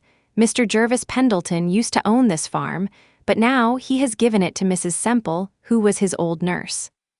Did you ever hear of such a funny coincidence? She still calls him Master Jervy and talks about what a sweet little boy he used to be. She has one of his baby curls put away in a box, and it's red, or at least reddish. Since she discovered that I know him, I have risen very much in her opinion. Knowing a member of the Pendleton family is the best introduction one can have at Lock Willow. And the cream of the whole family is Master Jervy. I am pleased to say that Julia belongs to an inferior branch. The farm gets more and more entertaining. I rode on a hay wagon yesterday. We have 3 big pigs and 9 little piglets, and you should see them eat. They are pigs. We've oceans of little baby chickens and ducks and turkeys and guinea fowls. You must be mad to live in a city when you might live on a farm. It is my daily business to hunt the eggs. I fell off a beam in the barn loft yesterday while I was trying to crawl over to a nest that the black hen has stolen. And when I came in with a scratched knee, Mrs. Semple bound it up with witch hazel, murmuring all the time, "Dear, dear." It seems only yesterday that Master Jervy fell off that very same beam and scratched this very same knee. The scenery around here is perfectly beautiful. There's a valley and a river and a lot of wooded hills, and way in the distance, a tall blue mountain that simply melts in your mouth. We churn twice a week, and we keep the cream in the spring house, which is made of stone with the brook running underneath. Some of the farmers around here have a separator, but we don't care for these new-fashioned ideas. It may be a little harder to take care of cream raised in pans, but it's enough better to pay. We have 6 calves, and I've chosen the names for all of them. 1, Sylvia, because she was born in the woods. 2, Lesbia, after the Lesbia in Catullus. 3, Sally. 4, Julia, a spotted nondescript animal. 5, Judy, after me. 6, Daddy Longlegs. You don't mind, do you, Daddy? He's pure Jersey and has a sweet disposition. He looks like this. You can see how appropriate the name is. I haven't had time yet to begin my immortal novel. The farm keeps me too busy. Yours always, Judy. P.S. I've learned to make donuts. P.S. 2, if you are thinking of raising chickens, let me recommend Buff Orpingtons. They haven't any pin feathers. P.S. 3, I wish I could send you a pat of the nice, fresh butter I churned yesterday. I'm a fine dairy maid. P.S. 4, this is a picture of Miss Jerusha Abbott, the future great author, driving home the cows. Sunday. Dear Daddy Longlegs, isn't it funny? I started to write to you yesterday afternoon, but as far as I got was the heading, Dear Daddy Longlegs. And then I remembered I'd promised to pick some blackberries for supper, so I went off and left the sheet lying on the table. And when I came back today, what do you think I found sitting in the middle of the page? A real true Daddy Longlegs. I picked him up very gently by one leg and dropped him out of the window. I wouldn't hurt one of them for the world. They always remind me of you. We hitched up the spring wagon this morning and drove to the center to church. It's a sweet little white-framed church with a spire and 3 Doric columns in front, or maybe Ionic. I always get them mixed. A nice, sleepy sermon with everybody drowsily waving palm leaf fans, and the only sound aside from the minister, the buzzing of locusts in the trees outside. I didn't wake up till I found myself on my feet singing the hymn, and then I was awfully sorry I hadn't listened to the sermon. I should like to know more of the psychology of a man who would pick out such a hymn. This was it. Come, leave your sports and earthly toys and join me in celestial joys. Or else, dear friend, a long farewell. I leave you now to sink to hell. I find that it isn't safe to discuss religion with the Semples. Their God, whom they have inherited intact from their remote Puritan ancestors, is a narrow, irrational, unjust, mean, revengeful, bigoted person. Thank heaven I don't inherit any God from anybody. I am free to make mine up as I wish him. He's kind and sympathetic and imaginative and forgiving and understanding, and he has a sense of humor. I like the Semples immensely. Their practice is so superior to their theory. They are better than their own God. I told them so, and they are horribly troubled. They think I am blasphemous, and I think they are. We've dropped theology from our conversation. This is Sunday afternoon.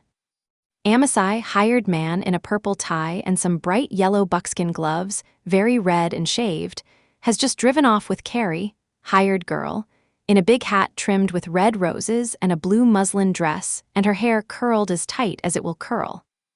Amasai spent all the morning washing the buggy, and Carrie stayed home from church ostensibly to cook the dinner, but really to iron the muslin dress.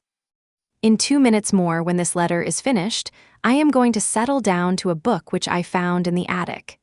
It's entitled On the Trail and sprawled across the front page in a funny little boy hand. Jervis Pendleton, if this book should ever roam, box its ears and send it home. He spent the summer here once after he had been ill, when he was about 11 years old, and he left on the trail behind. It looks well read. The marks of his grimy little hands are frequent.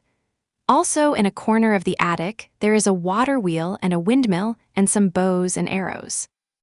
Mrs. Semple talks so constantly about him that I begin to believe he really lives. Not a grown man with a silk hat and walking stick, but a nice, dirty, tousle-headed boy who clatters up the stairs with an awful racket and leaves the screen doors open and is always asking for cookies. And getting them too, if I know Mrs. Semple. He seems to have been an adventurous little soul, and brave and truthful. I'm sorry to think he is a Pendleton. He was meant for something better. We're going to begin thrashing oats tomorrow. A steam engine is coming, and 3 extra men. It grieves me to tell you that Buttercup, the spotted cow with 1 horn, mother of Lesbia, has done a disgraceful thing. She got into the orchard Friday evening and ate apples under the trees, and ate until they went to her head. For 2 days she has been perfectly dead drunk. That is the truth I am telling. Did you ever hear anything so scandalous? Sir, I remain your affectionate orphan, Judy Abbott. P.S. Indians in the first chapter and highwaymen in the second. I hold my breath. What can the third contain? Red Hawk leapt 20 feet in the air and bit the dust. That is the subject of the frontispiece. Aren't Judy and Jervy having fun? September 15th.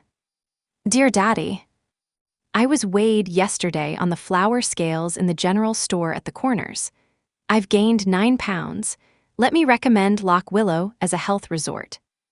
Yours ever, Judy. Sophomore Year. September 25th. Dear Daddy Longlegs, behold me, a sophomore. I came up last Friday, sorry to leave Lock Willow, but glad to see the campus again. It is a pleasant sensation to come back to something familiar. I am beginning to feel at home in college and in command of the situation. I am beginning, in fact, to feel at home in the world, as though I really belonged in it and had not just crept in on sufferance. I don't suppose you understand in the least what I am trying to say. A person important enough to be a trustee can't appreciate the feelings of a person unimportant enough to be a foundling. And now, Daddy, listen to this. Whom do you think I am rooming with? Sally McBride and Julia Rutledge Pendleton. It's the truth. We have a study and 3 little bedrooms. Voila. Sally and I decided last spring that we should like to room together, and Julia made up her mind to stay with Sally. Why, I can't imagine, for they are not a bit alike. But the Pendletons are naturally conservative and inimical, fine word. To change. Anyway, here we are. Think of Jerusha Abbott, late of the John Grier Home for Orphans, rooming with a Pendleton. This is a democratic country. Sally is running for class president, and unless all signs fail, she is going to be elected. Such an atmosphere of intrigue, you should see what politicians we are. Oh, I tell you, Daddy, when we women get our rights, you men will have to look alive in order to keep yours. Election comes next Saturday, and we're going to have a torchlight procession in the evening, no matter who wins. I am beginning chemistry, a most unusual study. I've never seen anything like it before. Molecules and atoms are the material employed, but I'll be in a position to discuss them more definitely next month. I am also taking argumentation and logic. Also history of the whole world. Also plays of William Shakespeare. Also French. If this keeps up many years longer, I shall become quite intelligent. I should rather have elected economics than French, but I didn't dare, because I was afraid that unless I re-elected French, the professor would not let me pass. As it was, I just managed to squeeze through the June examination. But I will say that my high school preparation was not very adequate. There's one girl in the class who chatters away in French as fast as she does in English. She went abroad with her parents when she was a child and spent 3 years in a convent school. You can imagine how bright she is compared with the rest of us. Irregular verbs are mere playthings. I wish my parents had chucked me into a French convent when I was little instead of a foundling asylum. Oh no, I don't either, because then maybe I should never have known you. I'd rather know you than French. Goodbye, Daddy. I must call on Harriet Martin now, and, having discussed the chemical situation, casually drop a few thoughts on the subject of our next president. Yours in politics. J. Abbott. October 17th. Dear Daddy-long-legs, supposing the swimming tank and the gymnasium were filled full of lemon jelly, could a person trying to swim manage to keep on top, or would he sink? We were having lemon jelly for dessert when the question came up. We discussed it heatedly for half an hour and it's still unsettled. Sally thinks that she could swim in it, but I am perfectly sure that the best swimmer in the world would sink. Wouldn't it be funny to be drowned in lemon jelly? Two other problems are engaging the attention of our table. First, what shape are the rooms in an octagon house? Some of the girls insist that they're square, but I think they'd have to be shaped like a piece of pie. Don't you? 2D. Suppose there were a great big hollow sphere made of looking glass and you were sitting inside. Where would it stop reflecting your face and begin reflecting your back? The more one thinks about this problem, the more puzzling it becomes. You can see with what deep philosophical reflection we engage our leisure. Did I ever tell you about the election? It happened 3 weeks ago, but so fast do we live that 3 weeks is ancient history. Sally was elected, and we had a torchlight parade with transparencies saying, "McBride Forever," and a band consisting of 14 pieces, 3 mouth organs, and 11 combs. We're very important persons now in 258. Julia and I come in for a great deal of reflected glory. It's quite a social strain to be living in the same house with a president. Bon nuit, cher daddy. Accept as mes compliments, très respectua. G. Sways, Vater Judy. November 12th. Dear Daddy-long-legs, we beat the freshmen at basketball yesterday. Of course we're pleased, but oh, if we could only beat the juniors. I'd be willing to be black and blue all over and stay in bed a week in a witch hazel compress. Sally has invited me to spend the Christmas vacation with her. She lives in Worcester, Massachusetts. Wasn't it nice of her? I shall love to go. I've never been in a private family in my life, except at Lock Willow, and the Semples were grown up and old and don't count. But the McBrides have a house full of children, anyway 2 or 3, and a mother and father and grandmother, and an Angora cat. It's a perfectly complete family. Packing your trunk and going away is more fun than staying behind. I am terribly excited at the prospect. 7th hour, I must run to rehearsal. I'm to be in the Thanksgiving theatricals. A prince in a tower with a velvet tunic and yellow curls.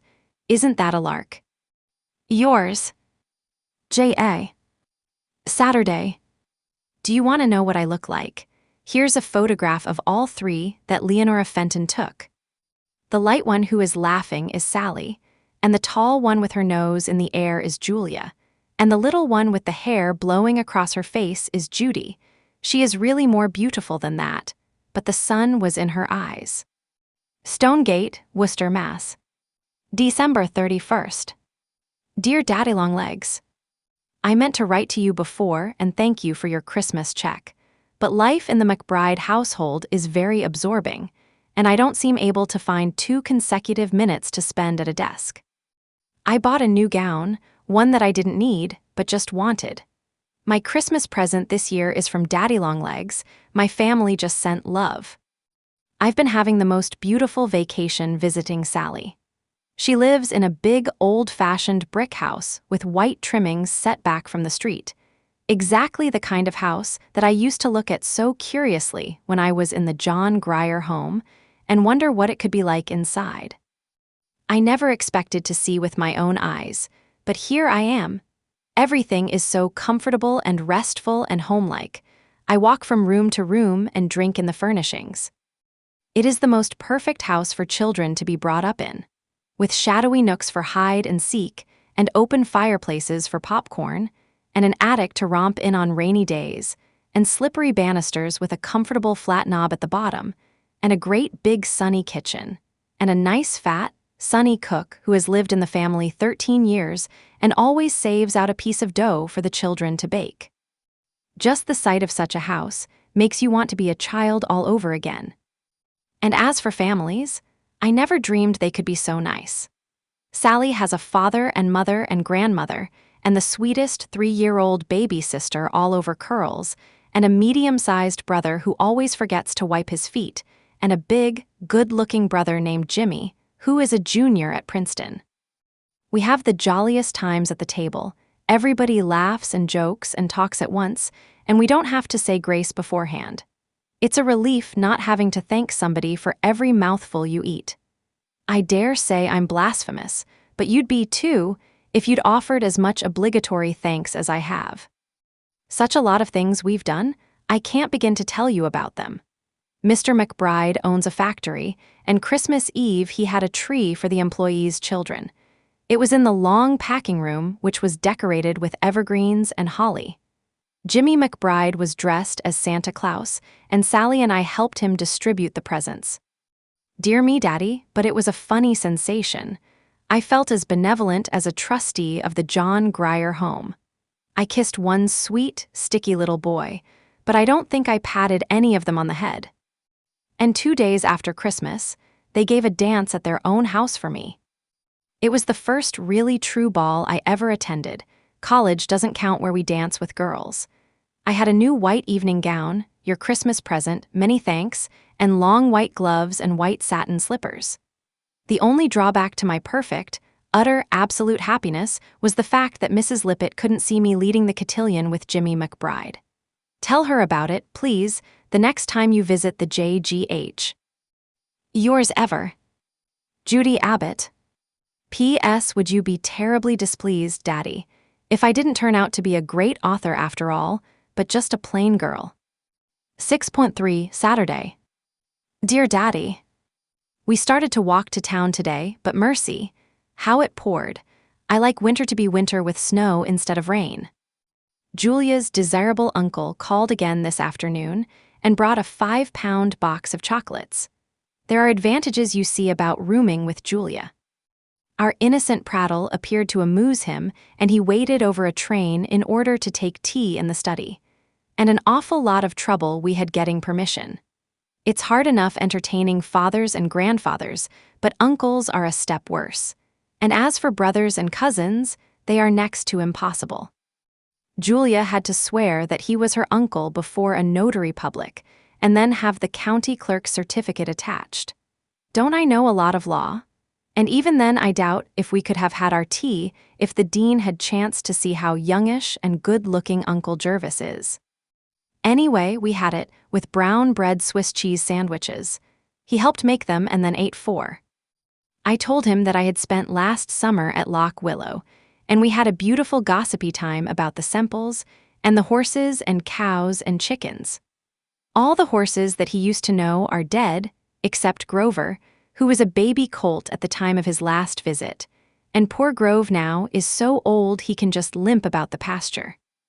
He asked if they still kept donuts in a yellow crock with a blue plate over it on the bottom shelf of the pantry, and they do. He wanted to know if there was still a woodchuck's hole under the pile of rocks in the night pasture, and there is. Amasai caught a big, fat, gray one there this summer, the 25th great-grandson of the one Master Jervy caught when he was a little boy. I called him Master Jervy to his face, but he didn't appear to be insulted. Julia says that she has never seen him so amiable. He's usually pretty unapproachable. But Julia hasn't a bit of tact, and men, I find, require a great deal. They purr if you rub them the right way and spit if you don't. That isn't a very elegant metaphor. I mean it figuratively. We're reading Marie Bashkirtseff's journal. Isn't it amazing? Listen to this.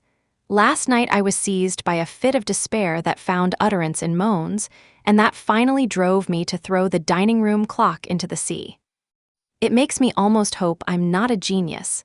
They must be very wearing to have about, and awfully destructive to the furniture. Mercy, how it keeps pouring. We shall have to swim to chapel tonight. Yours ever, Judy. Jan, 20th. Dear Daddy-long-legs, did you ever have a sweet baby girl who was stolen from the cradle in infancy? Maybe I am she. If we were in a novel, that would be the denouement, wouldn't it? It's really awfully queer not to know what one is, sort of exciting and romantic. There are such a lot of possibilities. Maybe I'm not American, lots of people aren't.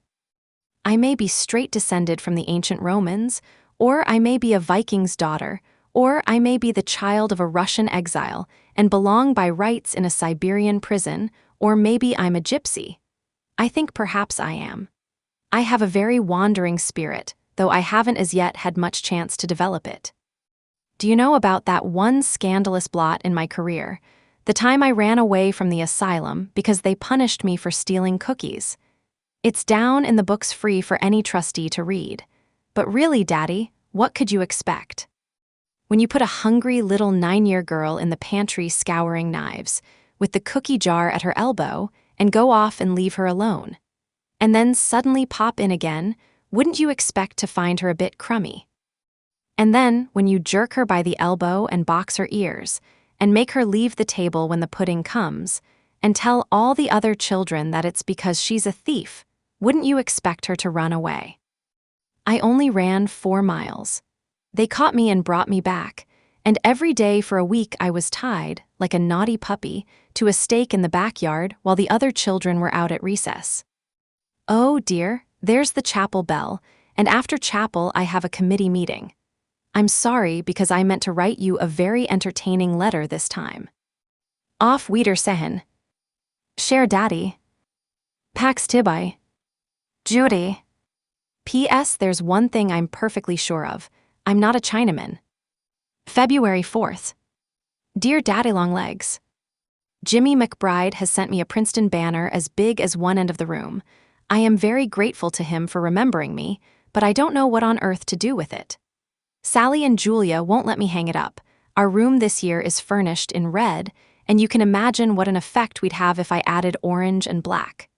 But it's such nice, warm, thick felt, I hate to waste it.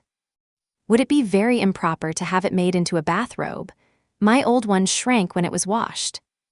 I've entirely omitted of late telling you what I am learning, but though you might not imagine it from my letters, my time is exclusively occupied with study.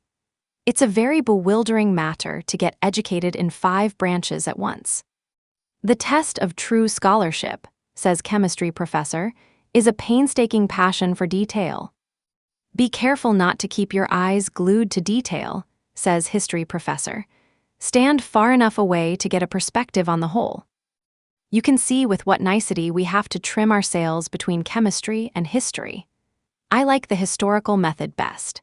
If I say that William the Conqueror came over in 1492, and Columbus discovered America in 1100 or 1066, or whenever it was, that's a mere detail that the professor overlooks. It gives a feeling of security and restfulness to the history recitation that is entirely lacking in chemistry. 6th hour bell, I must go to the laboratory and look into a little matter of acids and salts and alkalis. I've burned a hole as big as a plate in the front of my chemistry apron with hydrochloric acid. If the theory worked, I ought to be able to neutralize that hole with good strong ammonia, oughtn't I? Examinations next week, but who's afraid? Yours ever, Judy. March 5th. Dear Daddy-long-legs, there is a March wind blowing, and the sky is filled with heavy, black moving clouds. The crows in the pine trees are making such a clamor. It's an intoxicating, exhilarating, calling noise. You want to close your books and be off over the hills to race with the wind. We had a paper chase last Saturday over 5 miles of squashy cross-country. The fox, composed of 3 girls and a bushel or so of confetti, started half an hour before the 27 hunters. I was one of the 27, 8 dropped by the wayside, we ended 19. The trail led over a hill, through a cornfield, and into a swamp where we had to leap lightly from hummock to hummock. Of course, half of us went in ankle deep. We kept losing the trail and wasted 25 minutes over that swamp, then up a hill through some woods and in at a barn window. The barn doors were all locked, and the window was up high and pretty small. I don't call that fair, do you? But we didn't go through. We circumnavigated the barn and picked up the trail where it issued by way of a low shed roof onto the top of a fence. The fox thought he had us there, but we fooled him. Then straight away over 2 miles of rolling meadow and awfully hard to follow, for the confetti was getting sparse. The rule is that it must be at the most 6 feet apart, but they were the longest 6 feet I ever saw. Finally, after 2 hours of steady trotting, we tracked Monsieur Fox into the kitchen of Crystal Spring. That's a farm where the girls go in bobsleighs and hay wagons for chicken and waffle suppers, and we found the 3 foxes placidly eating milk and honey and biscuits. They hadn't thought we would get that far. They were expecting us to stick in the barn window. Both sides insist that they won. I think we did, don't you? Because we caught them before they got back to the campus. Anyway, all 19 of us settled like locusts over the furniture and clamored for honey. There wasn't enough to go round, but Mrs. Crystal Spring, that's our pet name for her, she's by rights a Johnson, brought up a jar of strawberry jam and a can of maple syrup, just made last week, and 3 loaves of brown bread. We didn't get back to college till 6:30, half an hour late for dinner, and we went straight in without dressing and with perfectly unimpaired appetites. Then we all cut evening chapel, the state of our boots being enough of an excuse. I never told you about examinations. I passed everything with the utmost ease. I know the secret now and am never going to flunk again. I shan't be able to graduate with honors, though, because of that beastly Latin prose and geometry freshman year. But I don't care. What's the hodds so long as you're 'appy? That's a quotation. I've been reading the English classics. Speaking of classics, have you ever read Hamlet? If you haven't, do it right off. It's perfectly corking. I've been hearing about Shakespeare all my life, but I had no idea he really wrote so well. I always suspected him of going largely on his reputation. I have a beautiful play that I invented a long time ago when I first learned to read. I put myself to sleep every night by pretending I'm the person, the most important person, in the book I'm reading at the moment. At present I'm Ophelia, and such a sensible Ophelia. I keep Hamlet amused all the time and pet him and scold him and make him wrap up his throat when he has a cold. I've entirely cured him of being melancholy. The king and queen are both dead, an accident at sea, no funeral necessary, so Hamlet and I are ruling in Denmark without any bother. We have the kingdom working beautifully. He takes care of the governing, and I look after the charities.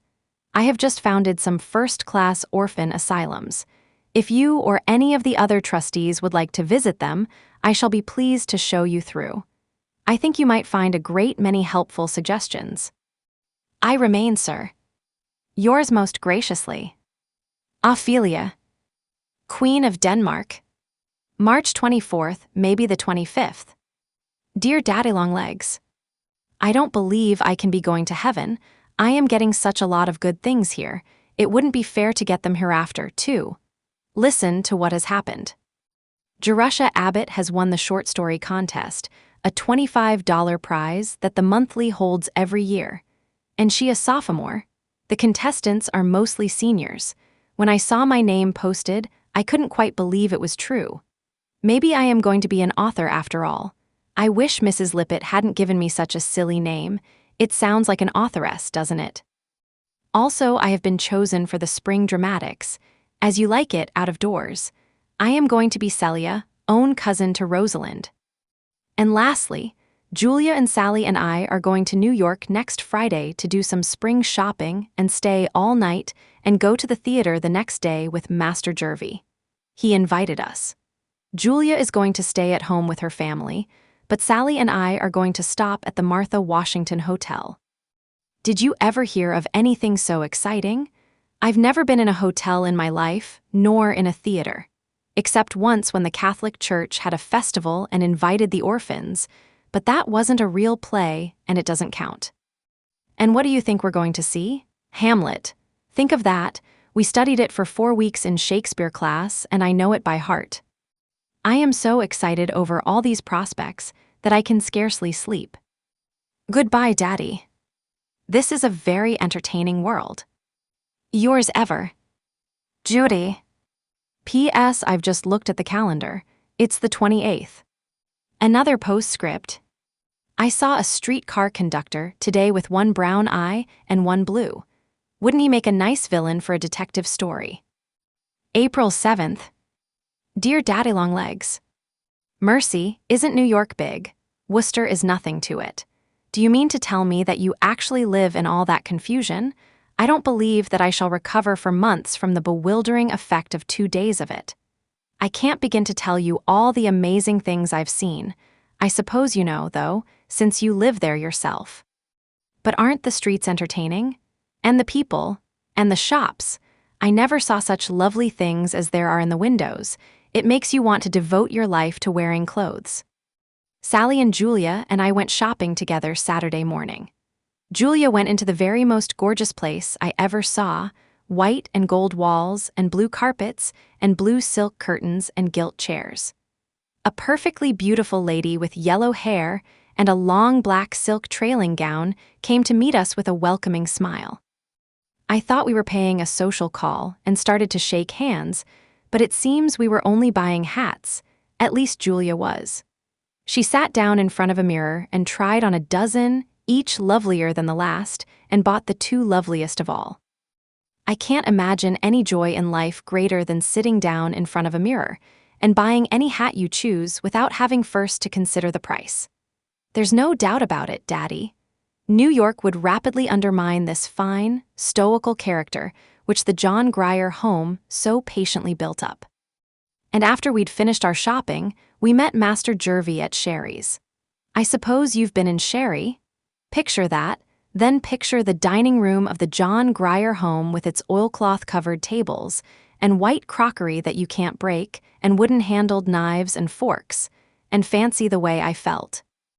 I ate my fish with the wrong fork, but the waiter very kindly gave me another so that nobody noticed. And after luncheon, we went to the theater. It was dazzling, marvelous, unbelievable. I dream about it every night. Isn't Shakespeare wonderful? Hamlet is so much better on the stage than when we analyze it in class. I appreciated it before, but now, dear me. I think, if you don't mind, that I'd rather be an actress than a writer. Wouldn't you like me to leave college and go into a dramatic school? And then I'll send you a box for all my performances and smile at you across the footlights. Only wear a red rose in your buttonhole, please, so I'll surely smile at the right man. It would be an awfully embarrassing mistake if I picked out the wrong one. We came back Saturday night and had our dinner in the train, at little tables with pink lamps and Negro waiters. I never heard of meals being served in trains before, and I inadvertently said so. Where on earth were you brought up? Said Julia to me. In a village, said I meekly to Julia. But didn't you ever travel? Said she to me. Not till I came to college, and then it was only 160 miles, and we didn't eat, said I to her. She's getting quite interested in me because I say such funny things. I try hard not to, but they do pop out when I'm surprised, and I'm surprised most of the time. It's a dizzying experience, Daddy, to pass 18 years in the John Grier Home and then suddenly to be plunged into the world. But I'm getting acclimated. I don't make such awful mistakes as I did, and I don't feel uncomfortable anymore with the other girls. I used to squirm whenever people looked at me. I felt as though they saw right through my sham new clothes to the checked ginghams underneath, but I'm not letting the ginghams bother me anymore. Sufficient unto yesterday is the evil thereof. I forgot to tell you about our flowers. Master Jervy gave us each a big bunch of violets and lilies of the valley. Wasn't that sweet of him? I never used to care much for men, judging by trustees, but I'm changing my mind. 11 pages, this is a letter. Have courage, I'm going to stop. Yours always, Judy. April 10th. Dear Mr. Richman, here's your check for $50. Thank you very much, but I do not feel that I can keep it. My allowance is sufficient to afford all of the hats that I need. I am sorry that I wrote all that silly stuff about the millinery shop. It's just that I had never seen anything like it before. However, I wasn't begging. and I would rather not accept any more charity than I have to. Sincerely yours, Jerusha Abbott. April 11th. Dearest Daddy, will you please forgive me for the letter I wrote you yesterday? After I posted it, I was sorry and tried to get it back, but that beastly mail clerk wouldn't give it to me. It's the middle of the night now. I've been awake for hours thinking what a worm I am, what a 1,000-legged worm, and that's the worst I can say. I've closed the door very softly into the study so as not to wake Julia and Sally, and am sitting up in bed writing to you on paper torn out of my history notebook. I just wanted to tell you that I am sorry I was so impolite about your check. I know you meant it kindly, and I think you're an old dear to take so much trouble for such a silly thing as a hat. I ought to have returned it very much more graciously. But in any case, I had to return it.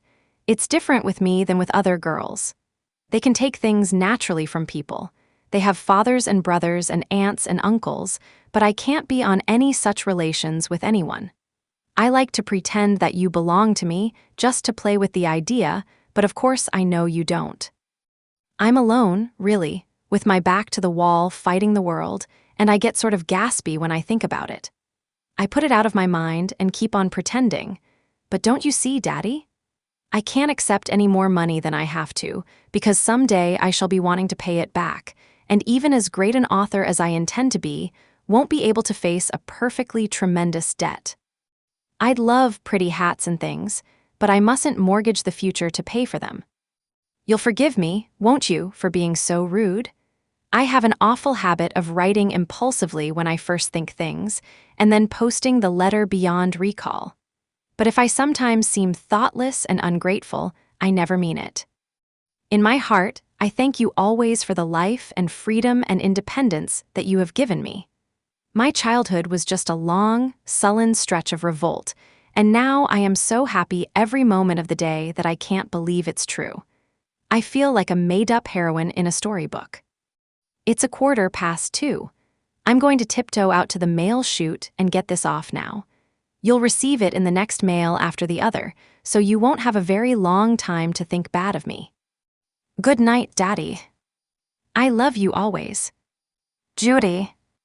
May 4th. Dear Daddy-long-legs. Field day last Saturday. It was a very spectacular occasion.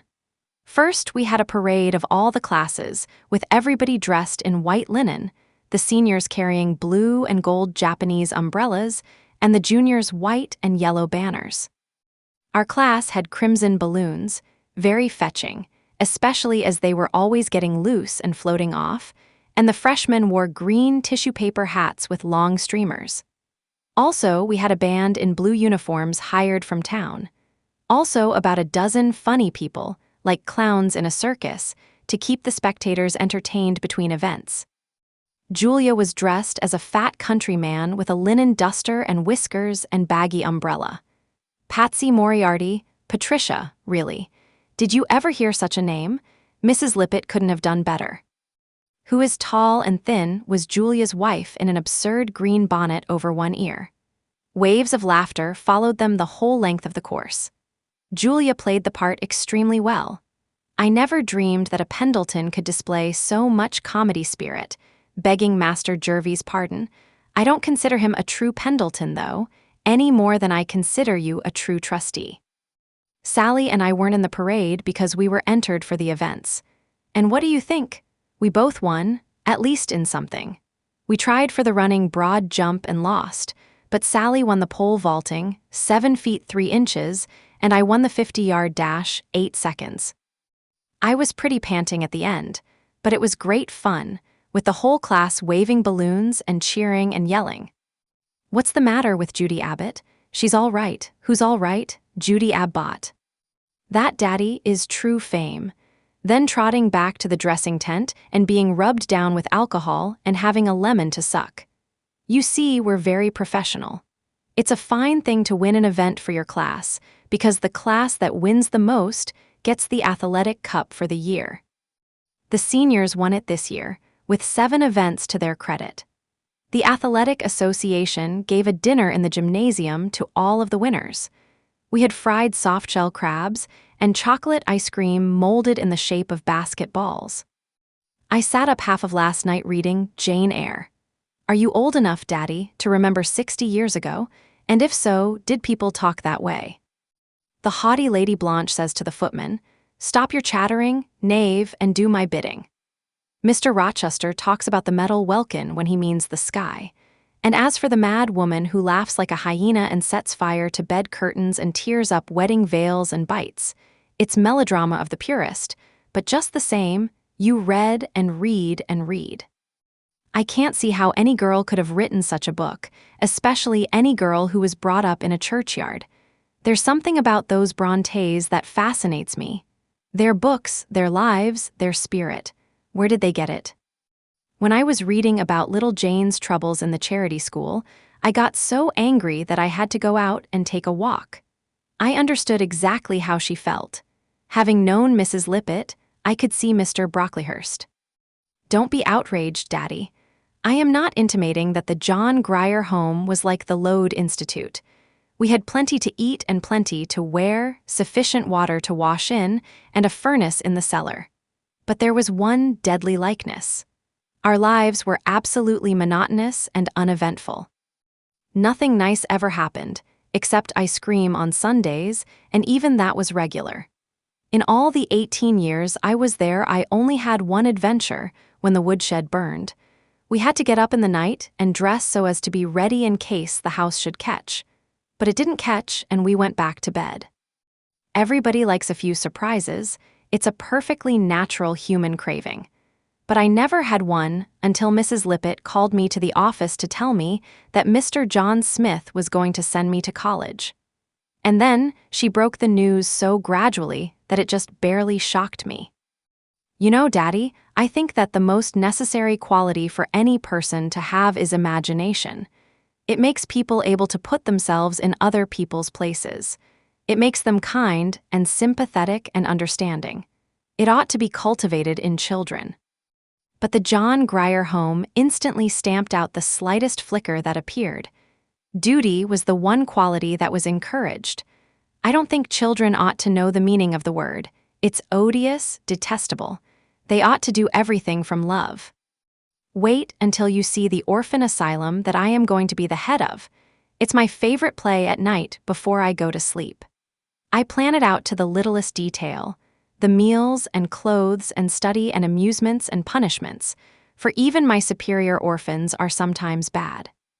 But anyway, they are going to be happy. I think that everyone, no matter how many troubles he may have when he grows up, ought to have a happy childhood to look back upon. And if I ever have any children of my own, no matter how unhappy I may be, I am not going to let them have any cares until they grow up. There goes the chapel bell. I'll finish this letter sometime. Thursday. When I came in from laboratory this afternoon, I found a squirrel sitting on the tea table helping himself to almonds. These are the kind of callers we entertain now that warm weather has come and the window stays open. Saturday morning. Perhaps you think, last night being Friday with no classes today, that I passed a nice, quiet, readable evening with the set of Stevenson that I bought with my prize money. But if so, you've never attended a girls' college daddy dear. 6 friends dropped in to make fudge, and one of them dropped the fudge, while it was still liquid, right in the middle of our best rug. We shall never be able to clean up the mess. I haven't mentioned any lessons of late, but we are still having them every day. It's sort of a relief, though, to get away from them and discuss life in the large, rather one-sided discussions that you and I hold, but that's your own fault. You are welcome to answer back any time you choose. I've been writing this letter off and on for 3 days, and I fear by now vous erts bien bored. Goodbye, nice Mr. Man. Judy. Mr. Daddy-long-legs Smith. Sir, having completed the study of argumentation and the science of dividing a thesis into heads, I have decided to adopt the following form for letter writing. It contains all necessary facts, but no unnecessary verbiage. 1. We had written examinations this weekend. A. Chemistry. B. History. 2. A new dormitory is being built. A. Its material is a red brick. B. Gray stone. B. Its capacity will be A 1 dean, 5 instructors. B. 200 girls. C. 1 housekeeper, 3 cooks, 20 waitresses, 20 chambermaids. 3. We had junket for dessert tonight. 4. I am writing a special topic upon the sources of Shakespeare's plays. 5. Lou McMahon slipped and fell this afternoon at basketball, and she, A. dislocated her shoulder, B. bruised her knee. 6. I have a new hat trimmed with, A. blue velvet ribbon, B. 2 blue quills, C. 3 red pompons. 7. It is 9:30. 8. Good night. Judy. June 2D. Dear Daddy-long-legs, you will never guess the nice thing that has happened. The McBrides have asked me to spend the summer at their camp in the Adirondacks. They belong to a sort of club on a lovely little lake in the middle of the woods. The different members have houses made of logs dotted about among the trees, and they go canoeing on the lake, and take long walks through trails to other camps, and have dances once a week in the clubhouse. Jimmy McBride is going to have a college friend visiting him part of the summer, so you see we shall have plenty of men to dance with. Wasn't it sweet of Mrs. McBride to ask me? It appears that she liked me when I was there for Christmas. Please excuse this being short. It isn't a real letter. It's just to let you know that I'm disposed of for the summer. Yours. In a very contented frame of mind. Judy.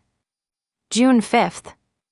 Dear Daddy-long-legs, your secretary man has just written to me saying that Mr. Smith prefers that I should not accept Mrs. McBride's invitation, but should return to Lock Willow the same as last summer.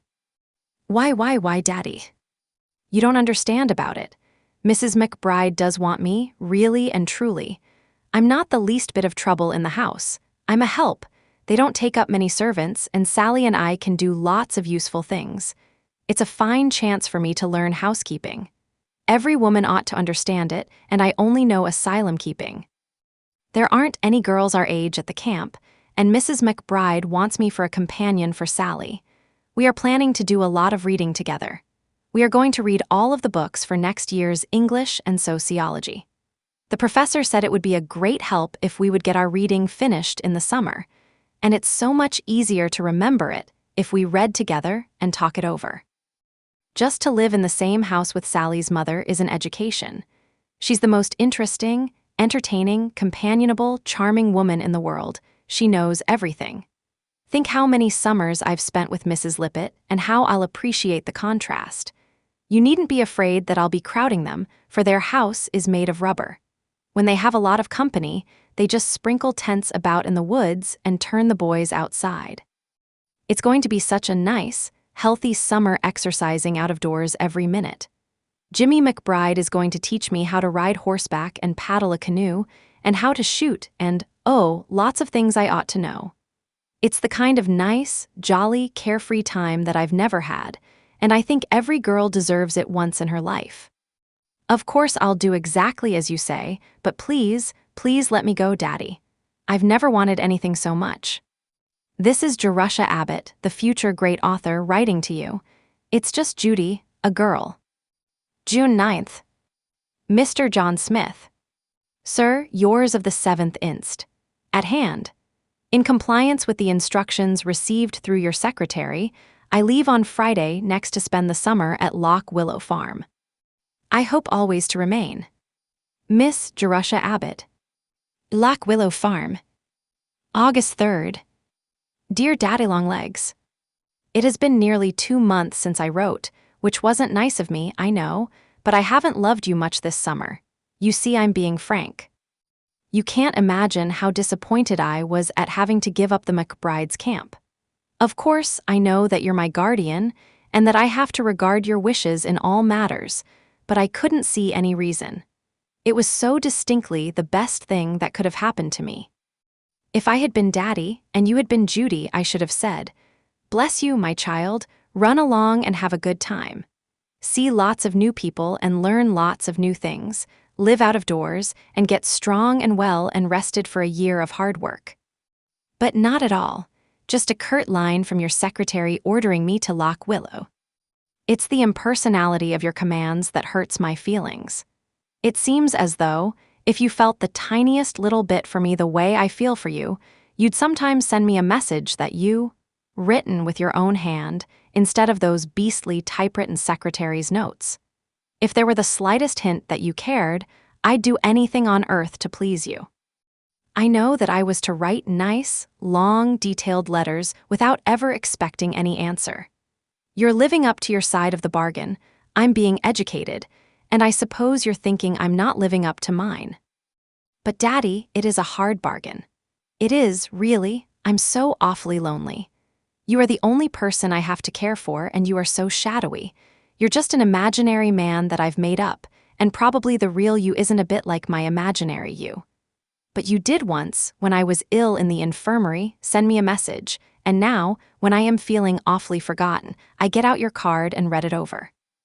I don't think I am telling you at all what I started to say, which was this. Although my feelings are still hurt, for it is very humiliating to be picked up and moved about by an arbitrary, peremptory, unreasonable, omnipotent, invisible providence.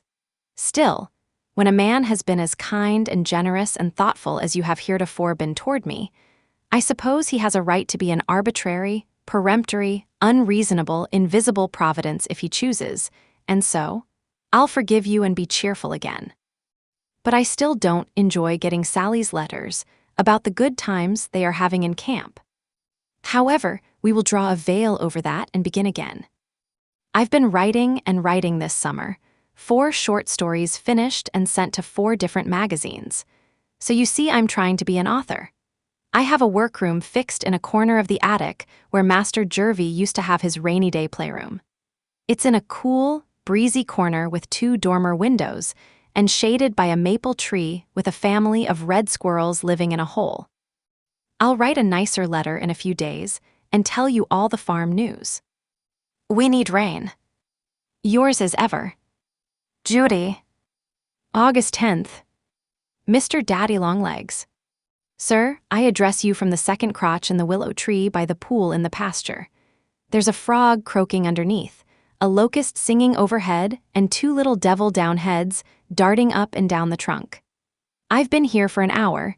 It's a very comfortable crotch, especially after being upholstered with 2 sofa cushions. I came up with a pen and tablet hopping to write an immortal short story, but I've been having a dreadful time with my heroine. I can't make her behave as I want her to behave, so I've abandoned her for the moment and am writing to you. Not much relief, though, for I can't make you behave as I want you to, either.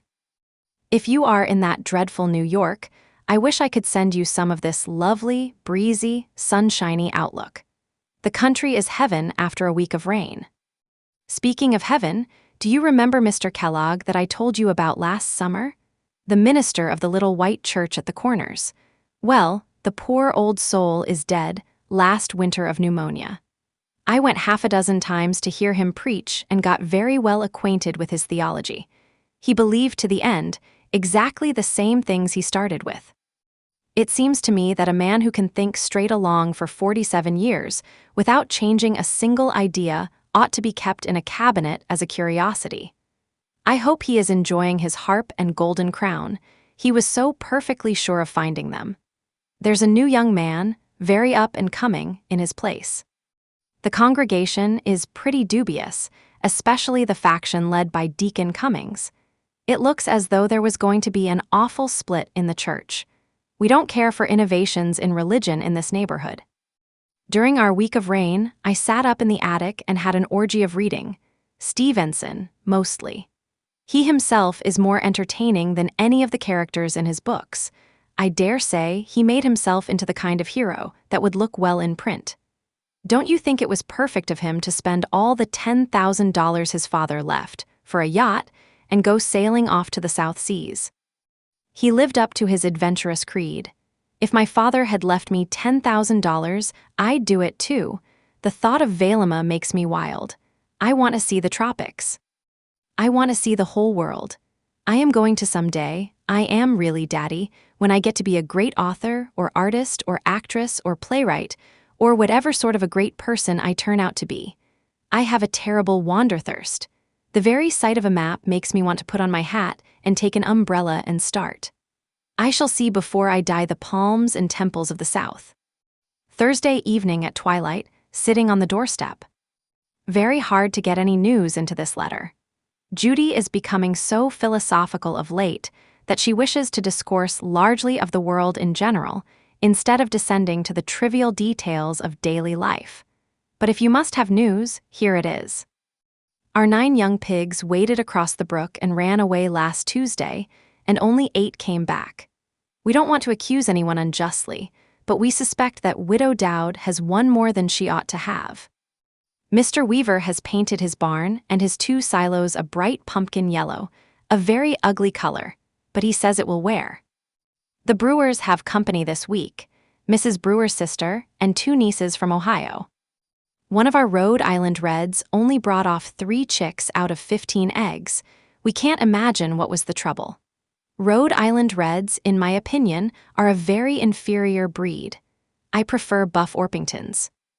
The new clerk in the post office at Bonnyrigg, 4 Corners, drank every drop of Jamaica ginger they had in stock, $7 worth, before he was discovered.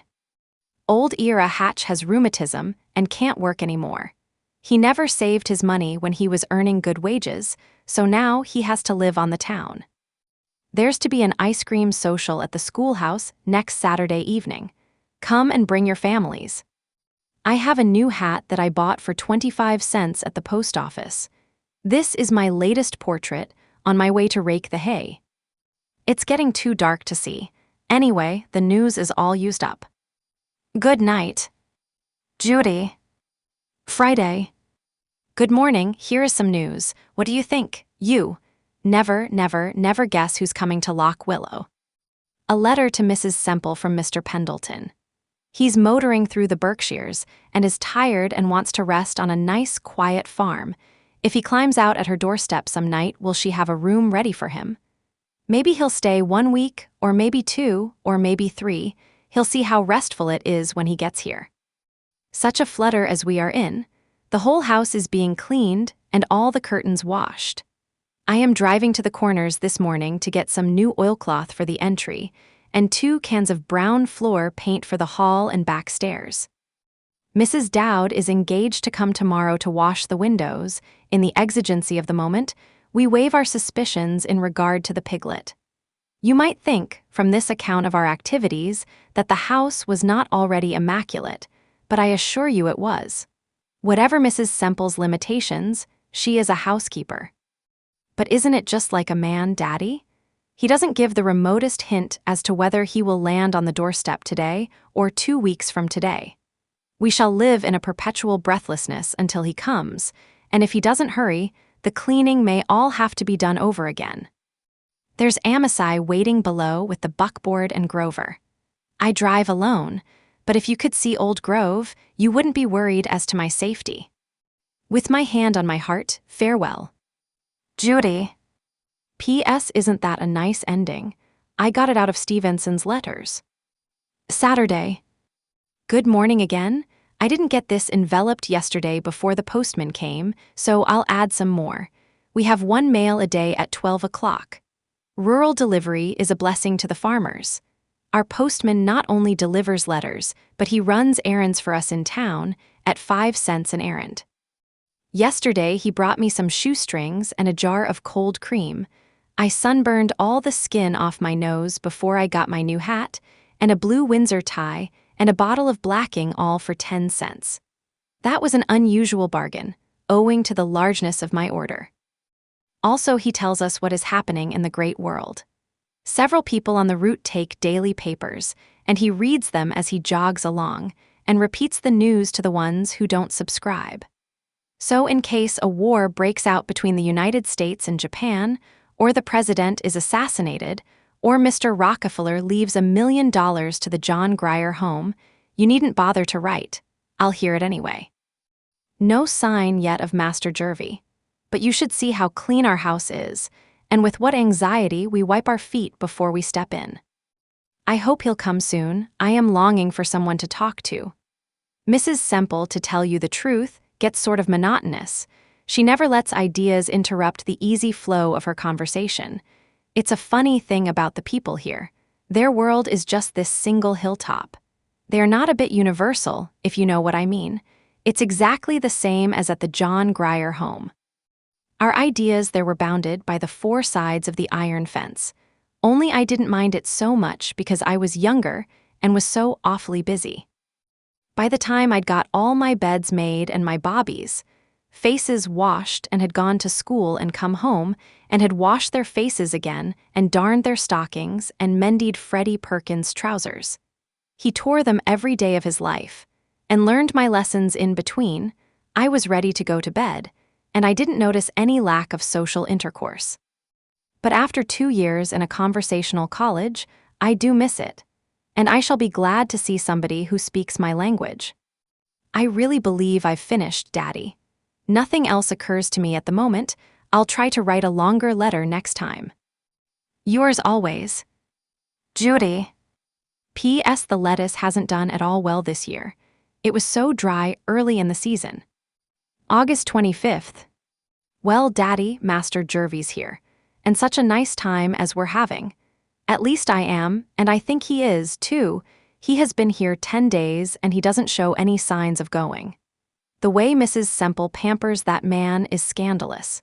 If she indulged him as much when he was a baby, I don't know how he ever turned out so well. He and I eat at a little table set on the side porch, or sometimes under the trees, or, when it rains or is cold, in the best parlor. He just picks out the spot he wants to eat in and Carrie trots after him with the table.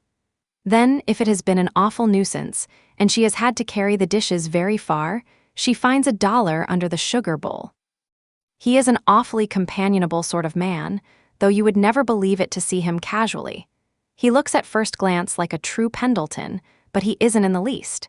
He is just as simple and unaffected and sweet as he can be. That seems a funny way to describe a man, but it's true. He's extremely nice with the farmers around here. He meets them in a sort of man-to-man fashion that disarms them immediately. They were very suspicious at first. They didn't care for his clothes, and I will say that his clothes are rather amazing. He wears knickerbockers and pleated jackets and white flannels and riding clothes with puffed trousers. Whenever he comes down in anything new, Mrs. Semple, beaming with pride, walks around and views him from every angle and urges him to be careful where he sits down. She is so afraid he will pick up some dust. It bores him dreadfully. He's always saying to her, "Run along, Lizzie, and tend to your work. You can't boss me any longer. I've grown up." It's awfully funny to think of that great, big, long-legged man. He's nearly as long-legged as you, Daddy, ever sitting in Mrs. Semple's lap and having his face washed.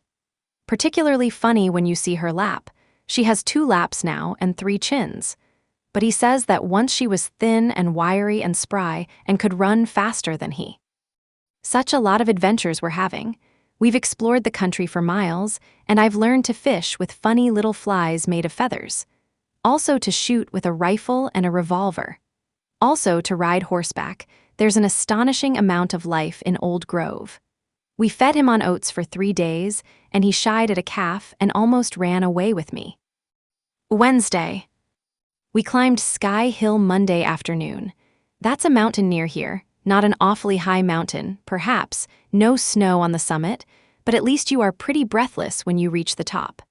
The lower slopes are covered with woods, but the top is just piled rocks and open moor. We stayed up for the sunset and built a fire and cooked our supper. Master Jervy did the cooking. He said he knew how better than me, and he did, too, because he's used to camping. Then we came down by moonlight, and when we reached the wood trail where it was dark, by the light of an electric bulb that he had in his pocket. It was such fun. He laughed and joked all the way and talked about interesting things. He's read all the books I've ever read, and a lot of others besides. It's astonishing how many different things he knows. We went for a long tramp this morning and got caught in a storm. Our clothes were drenched before we reached home, but our spirits not even damp. You should have seen Mrs. Semple's face when we dripped into her kitchen. "Oh, Master Jervy, Miss Judy, you are soaked through. Dear, dear, what shall I do? That nice new coat is perfectly ruined." She was awfully funny. You would have thought that we were 10 years old, and she a distracted mother. I was afraid for a while that we weren't going to get any jam for tea. Saturday. I started this letter ages ago, but I haven't had a second to finish it. Isn't this a nice thought from Stevenson? The world is so full of a number of things. I am sure we should all be as happy as kings. It's true, you know. The world is full of happiness and plenty to go round if you are only willing to take the kind that comes your way. The whole secret is in being pliable. In the country, especially, there are such a lot of entertaining things. I can walk over everybody's land and look at everybody's view and dabble in everybody's brook and enjoy it just as much as though I own the land and with no taxes to pay. It's Sunday night now, about 11 o'clock, and I am supposed to be getting some beauty sleep, but I had black coffee for dinner, so no beauty sleep for me. This morning, said Mrs. Semple to Mr. Pendleton, with a very determined accent, "We have to leave here at 10:15 in order to get to church by 11. "Very well, Lizzie," said Master Jervie. "You have the surrey ready, and if I'm not dressed, just go on without waiting." "We'll wait," said she. "As you please," said he, "only don't keep the horses standing too long." Then while she was dressing, he told Carrie to pack up a lunch, and he told me to scramble into my walking clothes, and we slipped out the back way and went fishing. It discommoded the household dreadfully because Lock Willow of a Sunday dines at 2. But he ordered dinner at 7. He orders meals whenever he chooses. You would think the place were a restaurant, and that kept Carrie and Amasai from going driving. But he said it was all the better because it wasn't proper for them to go driving without a chaperone, and anyway, he wanted the horses himself to take me driving. Did you ever hear anything so funny? And poor Mrs. Semple believes that people who go fishing on Sundays go afterwards to a sizzling hot hell. She is awfully troubled to think that she didn't train him better when he was small and helpless and she had the chance. Besides, she wished to show him off in church. Anyway, we had our fishing, he caught 4 little ones, and we cooked them on a campfire for lunch. They kept falling off our spiked sticks into the fire, so they tasted a little ashy, but we ate them. We got home at 4 and went driving at 5 and had dinner at 7, and at 10 I was sent to bed, and here I am, writing to you. I am getting a little sleepy, though. Good night. Here is a picture of the one fish I caught. Ship ahoy, Cap'n Longlegs. Avast, belay, yo, ho, ho, and a bottle of rum. Guess what I'm reading? Our conversation these past 2 days has been nautical and piratical. Isn't Treasure Island fun? Did you ever read it, or wasn't it written when you were a boy? Stevenson only got £30 for the serial rights. I don't believe it pays to be a great author. Maybe I'll teach school. Excuse me for filling my letters so full of Stevenson. My mind is very much engaged with him at present. He comprises Lock Willow's library. I've been writing this letter for 2 weeks, and I think it's about long enough. Never say, Daddy, that I don't give details. I wish you were here, too. We'd all have such a jolly time together. I like my different friends to know each other. I wanted to ask Mr. Pendleton if he knew you in New York. I should think he might. You must move in about the same exalted social circles, and you are both interested in reforms and things. But I couldn't, for I don't know your real name. It's the silliest thing I ever heard of, not to know your name. Mrs. Lippett warned me that you were eccentric. I should think so. Affectionately, Judy. P.S. On reading this over, I find that it isn't all Stevenson. There are 1 or 2 glancing references to Master Jervie. September 10th. Dear Daddy, he has gone, and we are missing him. When you get accustomed to people or places or ways of living, and then have them suddenly snatched away, it does leave an awfully empty, gnawing sort of sensation. I'm finding Mrs. Semple's conversation pretty unseasoned food. College opens in 2 weeks, and I shall be glad to begin work again. I have worked quite a lot this summer, though, 6 short stories and 7 poems. Those I sent to the magazines all came back with the most courteous promptitude. But I don't mind. It's good practice. Master Jervie read them, he brought in the mail, so I couldn't help his knowing, and he said they were dreadful. They showed that I didn't have the slightest idea of what I was talking about. Master Jervy doesn't let politeness interfere with truth. But the last one I did, just a little sketch laid in college, he said wasn't bad, and he had it typewritten, and I sent it to a magazine. They've had it 2 weeks, maybe they're thinking it over. You should see the sky. There's the queerest orange-colored light over everything. We're going to have a storm. It commenced just that moment with drops as big as quarters and all the shutters banging. I had to run to close windows, while Carrie flew to the attic with an armful of milk pans to put under the places where the roof leaks. And then, just as I was resuming my pen, I remembered that I'd left a cushion and rug and hat and Matthew Arnold's poems under a tree in the orchard, so I dashed out to get them, all quite soaked.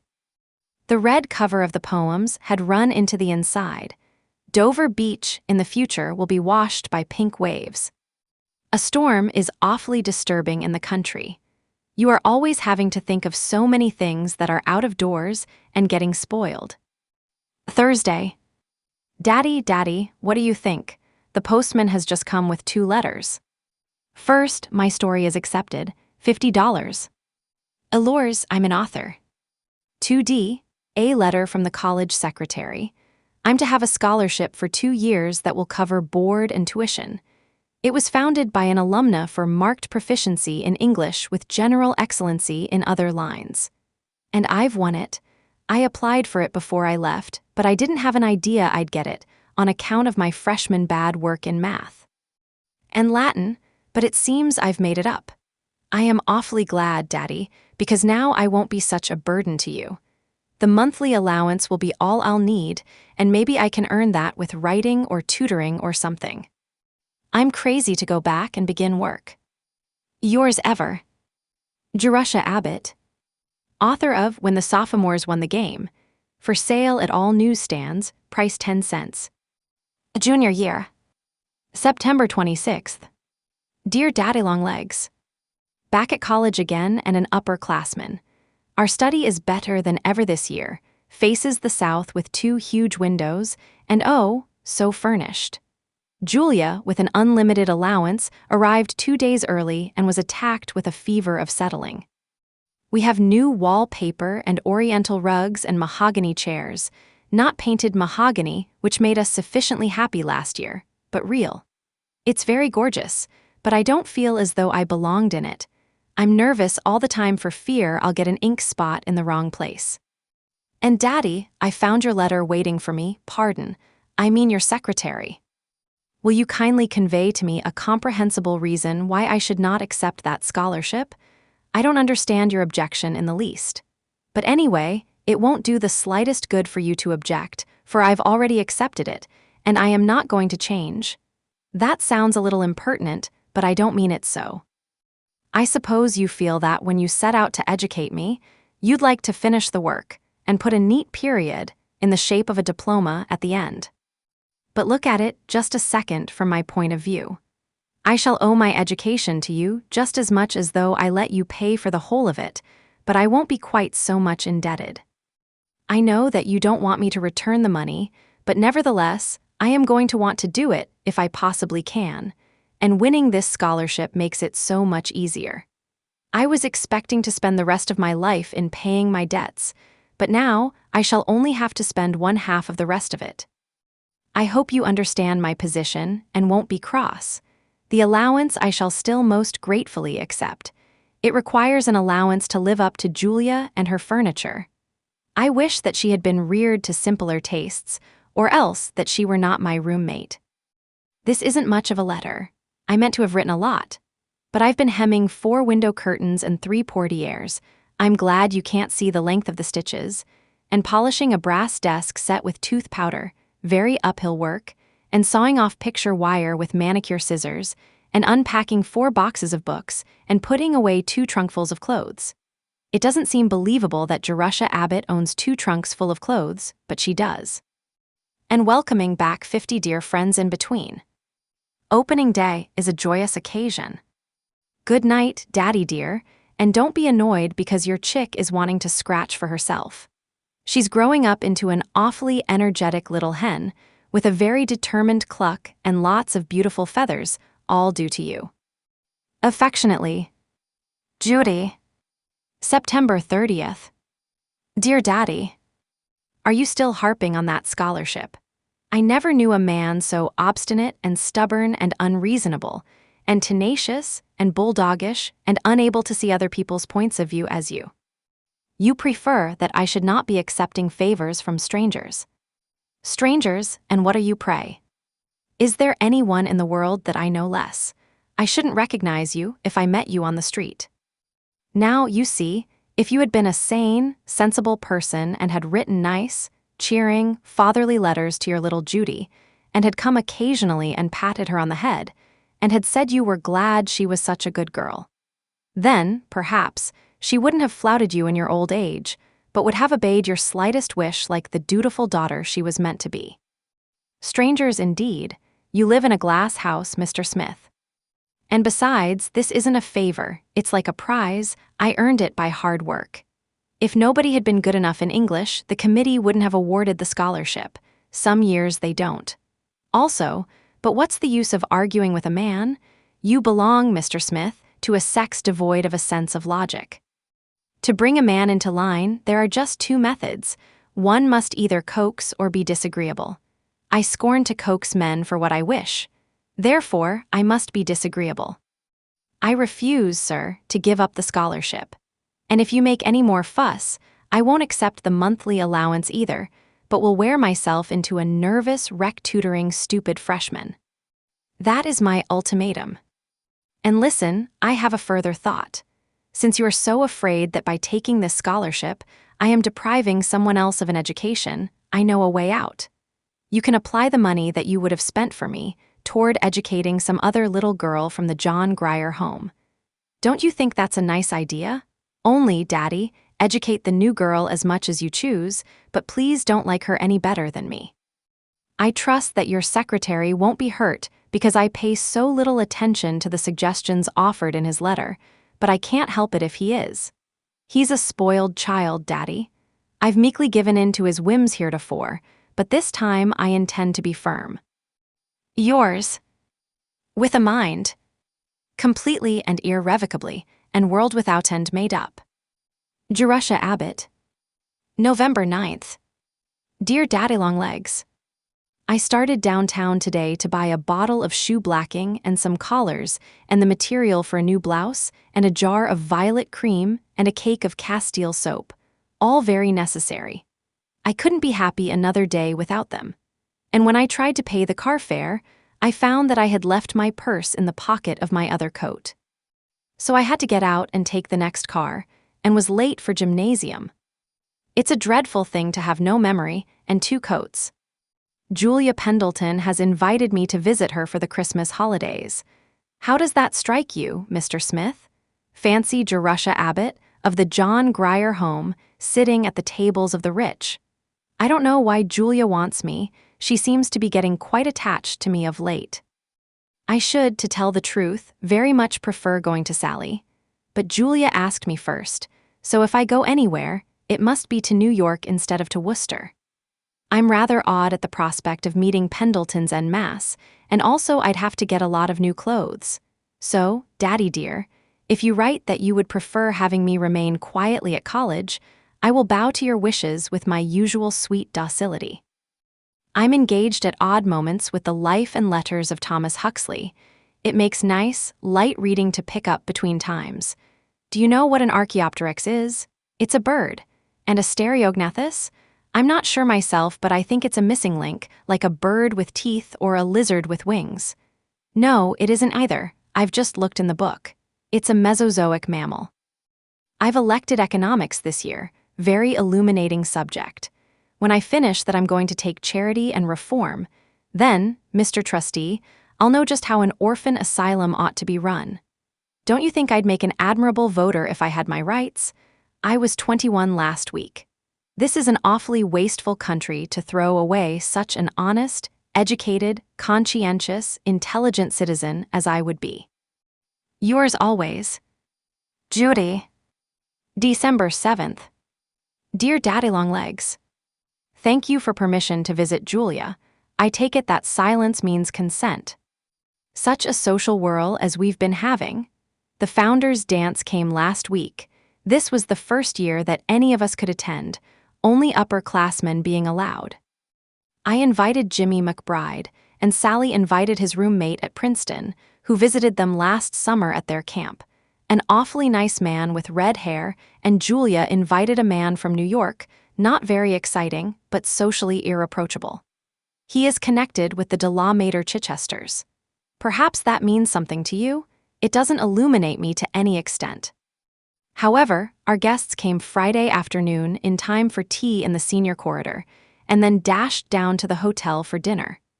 The hotel was so full that they slept in rows on the billiard tables, they say. Jimmy McBride says that the next time he is bidden to a social event in this college, he is going to bring one of their Adirondack tents and pitch it on the campus. At 7:30, they came back for the president's reception and dance. Our functions commence early. We had the men's cards all made out ahead of time, and after every dance, we'd leave them in groups under the letter that stood for their names, so that they could be readily found by their next partners. Jimmy McBride, for example, would stand patiently under M until he was claimed. At least, he ought to have stood patiently, but he kept wandering off and getting mixed with R's and S's and all sorts of letters. I found him a very difficult guest. He was sulky because he had only 3 dances with me. He said he was bashful about dancing with girls he didn't know. The next morning, we had a Glee Club concert, and who do you think wrote the funny new song composed for the occasion? It's the truth. She did. Oh, I tell you, Daddy, your little foundling is getting to be quite a prominent person. Anyway, our gay 2 days were great fun, and I think the men enjoyed it. Some of them were awfully perturbed at first at the prospect of facing 1,000 girls, but they got acclimated very quickly. Our 2 Princeton men had a beautiful time. At least they politely said they had, and they've invited us to their dance next spring. We've accepted, so please don't object, Daddy dear. Julia and Sally and I all had new dresses. Do you want to hear about them? Julia's was cream satin and gold embroidery, and she wore purple orchids. It was a dream and came from Paris and cost $1 million. Sally's was pale blue trimmed with Persian embroidery and went beautifully with red hair. It didn't cost quite $1 million, but was just as effective as Julia's. Mine was pale pink crêpe de chine trimmed with ecru lace and rose satin, and I carried crimson roses which J. McB. sent, Sally having told him what color to get. And we all had satin slippers and silk stockings and chiffon scarves to match. You must be deeply impressed by these millinery details. One can't help thinking, Daddy, what a colorless life a man is forced to lead, when one reflects that chiffon and Venetian point and hand embroidery and Irish crochet are to him mere empty words. Whereas a woman, whether she is interested in bobbies or microbes or husbands or poetry or servants or parallelograms or gardens or Play-Doh or bridge, is, fundamentally and always interested in clothes. It's the one touch of nature that makes the whole world kin. That isn't original. I got it out of one of Shakespeare's plays. However, to resume, do you want me to tell you a secret that I've lately discovered, and will you promise not to think me vain? Then listen. I'm pretty. I am, really. I'd be an awful idiot not to know it with 3 looking glasses in the room. A friend. P.S. This is one of those wicked anonymous letters you read about in novels. December 20th. Dear Daddy Longlegs, I've just a moment, because I must attend 2 classes, pack a trunk and a suitcase, and catch the 4 o'clock train. But I couldn't go without sending a word to let you know how much I appreciate my Christmas box. I love the furs and the necklace and the Liberty scarf and the gloves and handkerchiefs and books and purse, and most of all I love you. But Daddy, you have no business to spoil me this way. I'm only human and a girl at that. How can I keep my mind sternly fixed on a studious career when you deflect me with such worldly frivolities? I have strong suspicions now as to which one of the John Grier trustees used to give the Christmas tree and the Sunday ice cream. He was nameless, but by his works I know him. You deserve to be happy for all the good things you do. Goodbye and a very Merry Christmas. Yours always, Judy. P.S. I am sending a slight token, too. Do you think you would like her if you knew her? January 11th. I meant to write to you from the city, Daddy, but New York is an engrossing place. I had an interesting and illuminating time, but I'm glad I don't belong in such a family. I should truly rather have the John Grier Home for a background. Whatever the drawbacks of my bringing up, there was at least no pretense about it. I know now what people mean when they say they are weighed down by things. The material atmosphere of that house was crushing. I didn't draw a deep breath until I was on an express train coming back. All the furniture was carved and upholstered and gorgeous. The people I met were beautifully dressed and low-voiced and well-bred. But it's the truth, Daddy, I never heard one word of real talk from the time we arrived until we left. I don't think an idea ever entered the front door. Mrs. Pendleton never thinks of anything but jewels and dressmakers and social engagements. She did seem a different kind of mother from Mrs. McBride. If I ever marry and have a family, I'm going to make them as exactly like the McBrides as I can. Not for all the money in the world would I ever let any children of mine develop into Pendletons. Maybe it isn't polite to criticize people you've been visiting. If it isn't, please excuse.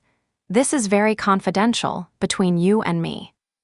I only saw Master Jervy once when he called at tea time, and then I didn't have a chance to speak to him alone. It was sort of disappointing after our nice time last summer. I don't think he cares much for his relatives, and I am sure they don't care much for him. Julia's mother says he's unbalanced. He's a socialist, except, thank heaven, he doesn't let his hair grow and wear red ties. She can't imagine where he picked up his queer ideas. The family have been Church of England for generations. He throws away his money on every sort of crazy reform, instead of spending it on such sensible things as yachts and automobiles and polo ponies. He does buy candy with it, though. He sent Julia and me each a box for Christmas. You know, I think I'll be a socialist, too. You wouldn't mind, would you, Daddy? They're quite different from anarchists. They don't believe in blowing people up. Probably I am one by rights. I belong to the proletariat. I haven't determined yet just which kind I am going to be. I will look into the subject over Sunday and declare my principles in my next. I've seen loads of theaters and hotels and beautiful houses. My mind is a confused jumble of onyx and gilding and mosaic floors and palms. I'm still pretty breathless, but I am glad to get back to college and my books. I believe that I really am a student. This atmosphere of academic calm I find more bracing than New York. College is a very satisfying sort of life. The books and study and regular classes keep you alive mentally. And then when your mind gets tired, you have the gymnasium and outdoor athletics, and always plenty of congenial friends who are thinking about the same things you are. We spend a whole evening in nothing but talk, and go to bed with a very uplifted feeling, as though we had settled permanently some pressing world problems. And filling in every crevice, there is always such a lot of nonsense, just silly jokes about the little things that come up, but very satisfying. We do appreciate our own witticisms. It isn't the great big pleasures that count the most. It's making a great deal out of the little ones. I've discovered the true secret of happiness, Daddy, and that is to live in the now. Not to be forever regretting the past or anticipating the future, but to get the most that you can out of this very instant. It's like farming. You can have extensive farming and intensive farming. Well, I am going to have intensive living after this. I'm going to enjoy every second, and I'm going to know I'm enjoying it while I'm enjoying it. Most people don't live, they just race. They are trying to reach some goal far away on the horizon, and in the heat of the going they get so breathless and panting that they lose all sight of the beautiful, tranquil country they are passing through. And then the first thing they know, they are old and worn out, and it doesn't make any difference whether they've reached the goal or not. I've decided to sit down by the way and pile up a lot of little happinesses, even if I never become a great author. Did you ever know such a philosopheress as I am developing into? Yours ever, Judy. P.S. It's raining cats and dogs tonight. 2 puppies and a kitten have just landed on the windowsill. Dear comrade. Hooray, I'm a Fabian. That's a socialist who's willing to wait. We don't want the social revolution to come tomorrow morning. It would be too upsetting.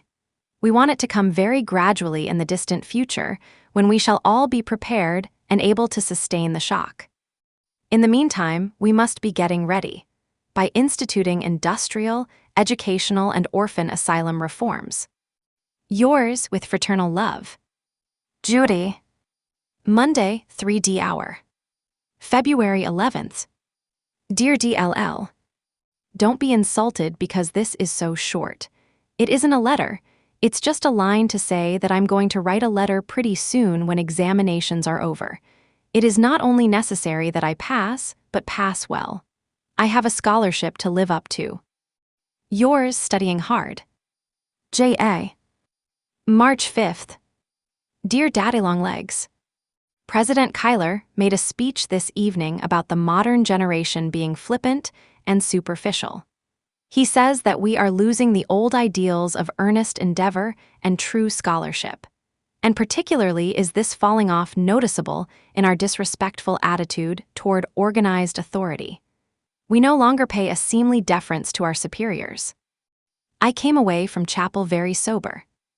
Am I too familiar, Daddy? Ought I to treat you with more dignity and aloofness? Yes, I'm sure I ought. I'll begin again.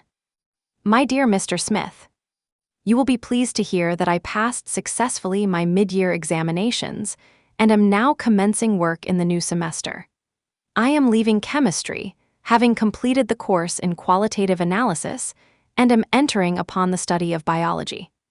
I approach this subject with some hesitation, as I understand that we dissect angleworms and frogs. An extremely interesting and valuable lecture was given in the chapel last week upon Roman remains in southern France.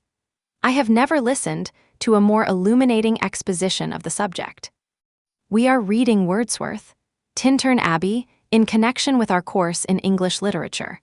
What an exquisite work it is, and how adequately it embodies his conception of pantheism.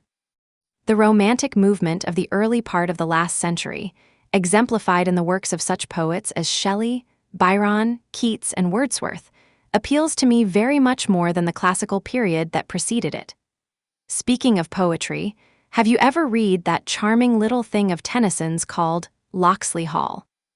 I am attending gymnasium very regularly of late.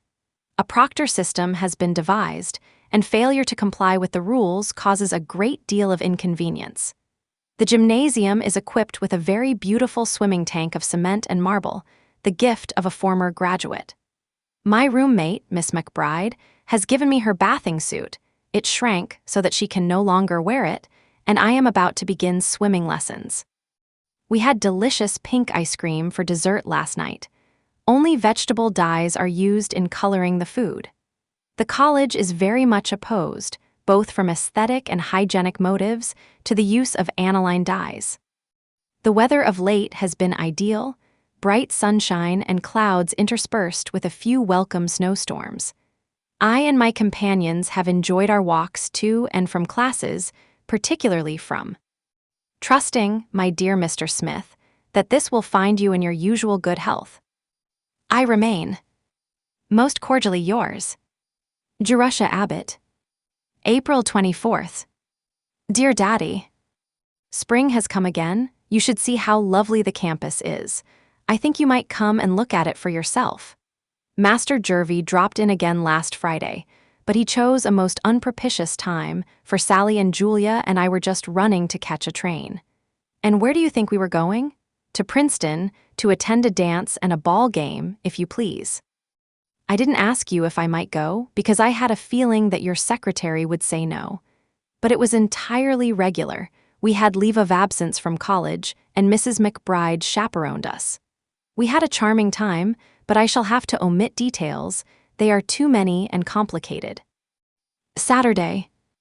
Up before dawn, the night watchman called us, 6 of us, and we made coffee in a chafing dish, you never saw so many grounds, and walked 2 miles to the top of One Tree Hill to see the sun rise. We had to scramble up the last slope. The sun almost beat us, and perhaps you think we didn't bring back appetites to breakfast. Dear me, Daddy, I seem to have a very ejaculatory style today. This page is peppered with exclamations.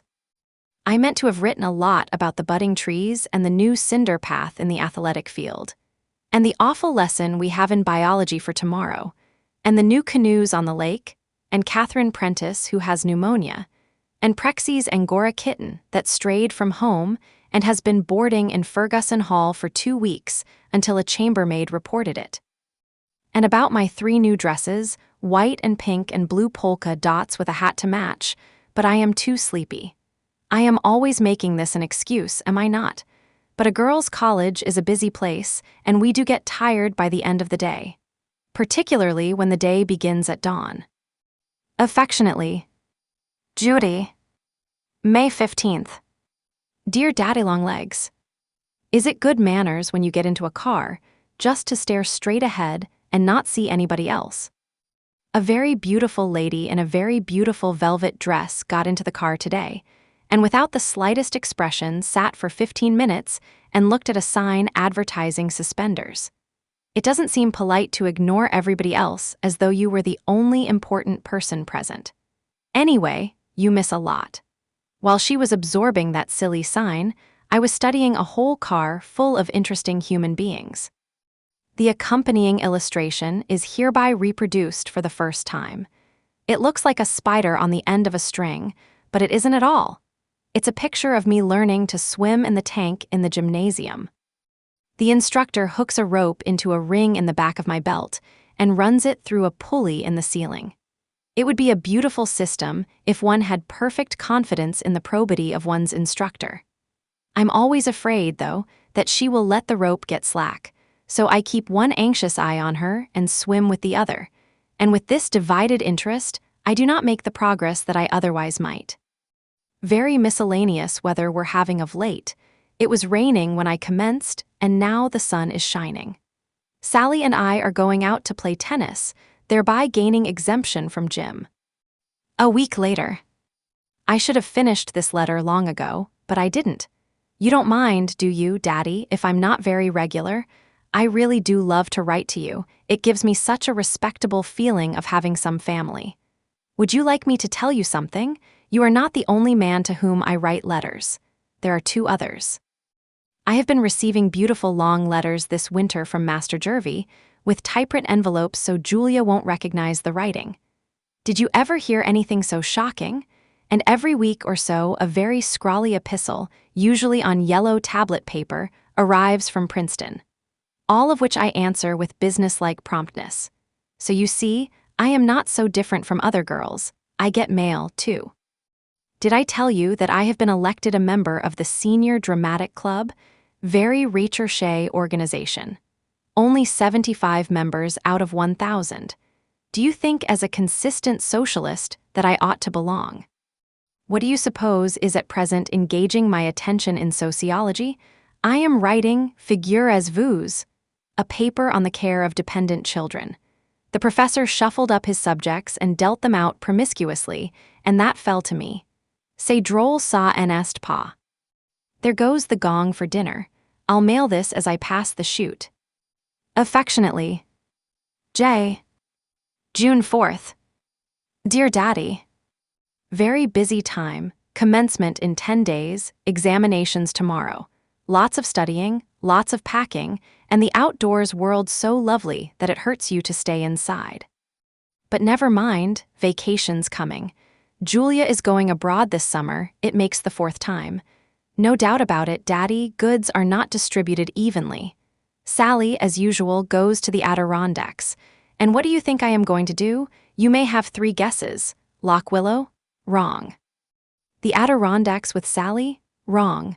I'll never attempt that again. I was discouraged last year. Can't you guess anything else? You're not very inventive. I'll tell you, Daddy, if you'll promise not to make a lot of objections. I warn your secretary ahead of time that my mind is made up. I am going to spend the summer at the seaside with a Mrs. Charles Patterson and tutor her daughter who is to enter college in the autumn. I met her through the McBrides, and she is a very charming woman. I am to give lessons in English and Latin to the younger daughter, too, but I shall have a little time to myself, and I shall be earning $50 a month. Doesn't that impress you as a perfectly exorbitant amount? She offered it. I should have blushed to ask more than 25. I finish at Magnolia, that's where she lives, the 1st of September, and shall probably spend the remaining 3 weeks at Loch Willow. I should like to see the Semples again and all the friendly animals. How does my program strike you, Daddy? I am getting quite independent, you see. You have put me on my feet, and I think I can almost walk alone by now. Princeton commencement and our examinations exactly coincide, which is an awful blow. Sally and I did so want to get away in time for it, but of course that is utterly impossible. Goodbye, Daddy. Have a nice summer and come back in the autumn rested and ready for another year of work. That's what you ought to be writing to me. I haven't an idea what you do in the summer or how you amuse yourself. I can't visualize your surroundings. Do you play golf or hunt or ride horseback or just sit in the sun and meditate? Anyway, whatever it is, have a good time and don't forget Judy.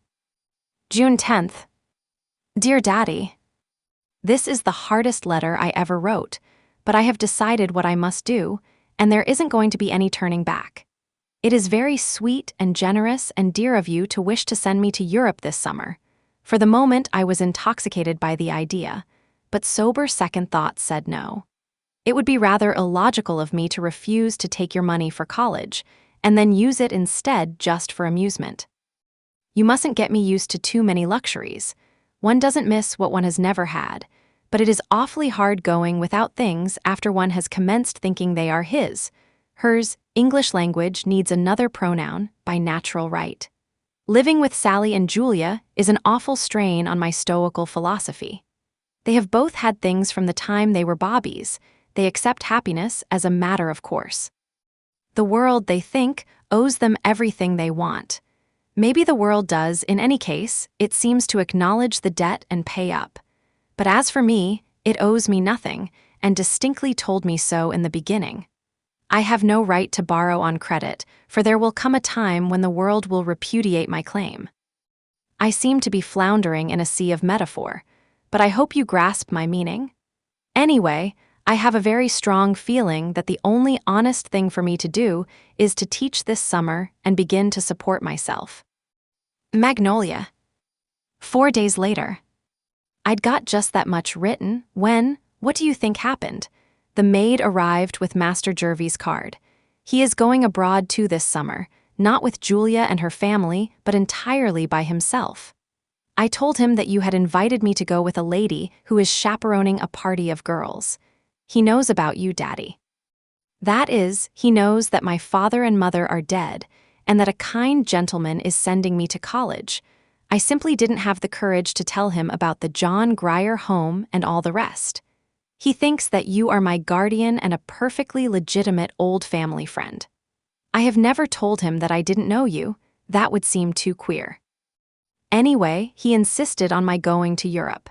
He said that it was a necessary part of my education and that I mustn't think of refusing. Also, that he would be in Paris at the same time, and that we would run away from the chaperone occasionally and have dinner together at nice, funny, foreign restaurants. Well, Daddy, it did appeal to me. I almost weakened. If he hadn't been so dictatorial, maybe I should have entirely weakened. I can be enticed step by step, but I won't be forced. He said I was a silly, foolish, irrational, quixotic, idiotic, stubborn child. Those are a few of his abusive adjectives. The rest escape me, and that I didn't know what was good for me. I ought to let older people judge. We almost quarreled. I am not sure, but that we entirely did. In any case, I packed my trunk fast and came up here. I thought I'd better see my bridges in flames behind me before I finished writing to you. They are entirely reduced to ashes now. Here I am at Cliff Top, the name of Mrs. Patterson's cottage, with my trunk unpacked, and Florence, the little one, already struggling with first declension nouns. And it bids fair to be a struggle. She is a most uncommonly spoiled child. I shall have to teach her first how to study. She has never in her life concentrated on anything more difficult than ice cream soda water. We use a quiet corner of the cliffs for a schoolroom. Mrs. Patterson wishes me to keep them out of doors, and I will say that I find it difficult to concentrate with the blue sea before me and ships a-sailing by. And when I think I might be on one, sailing off to foreign lands, but I won't let myself think of anything but Latin grammar. The prepositions or ob, ubsk, coram, cum, de, e or ex, pre, pro, sine, tennis, in, subter, sub, and super govern the ablative.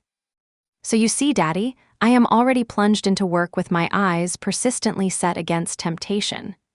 Don't be cross with me, please, and don't think that I do not appreciate your kindness, for I do, always, always. The only way I can ever repay you is by turning out a very useful citizen, our women citizens. I don't suppose they are. Anyway, a very useful person. And when you look at me, you can say, I gave that very useful person to the world. That sounds well, doesn't it, Daddy? But I don't wish to mislead you. The feeling often comes over me that I am not at all remarkable. It is fun to plan a career, but in all probability, I shan't turn out a bit different from any other ordinary person. I may end by marrying an undertaker and being an inspiration to him in his work. Yours ever, Judy. August 19th. Dear Daddy-long-legs, my window looks out on the loveliest landscape, oceanscape rather, nothing but water and rocks. The summer goes. I spend the morning with Latin and English and algebra and my two stupid girls.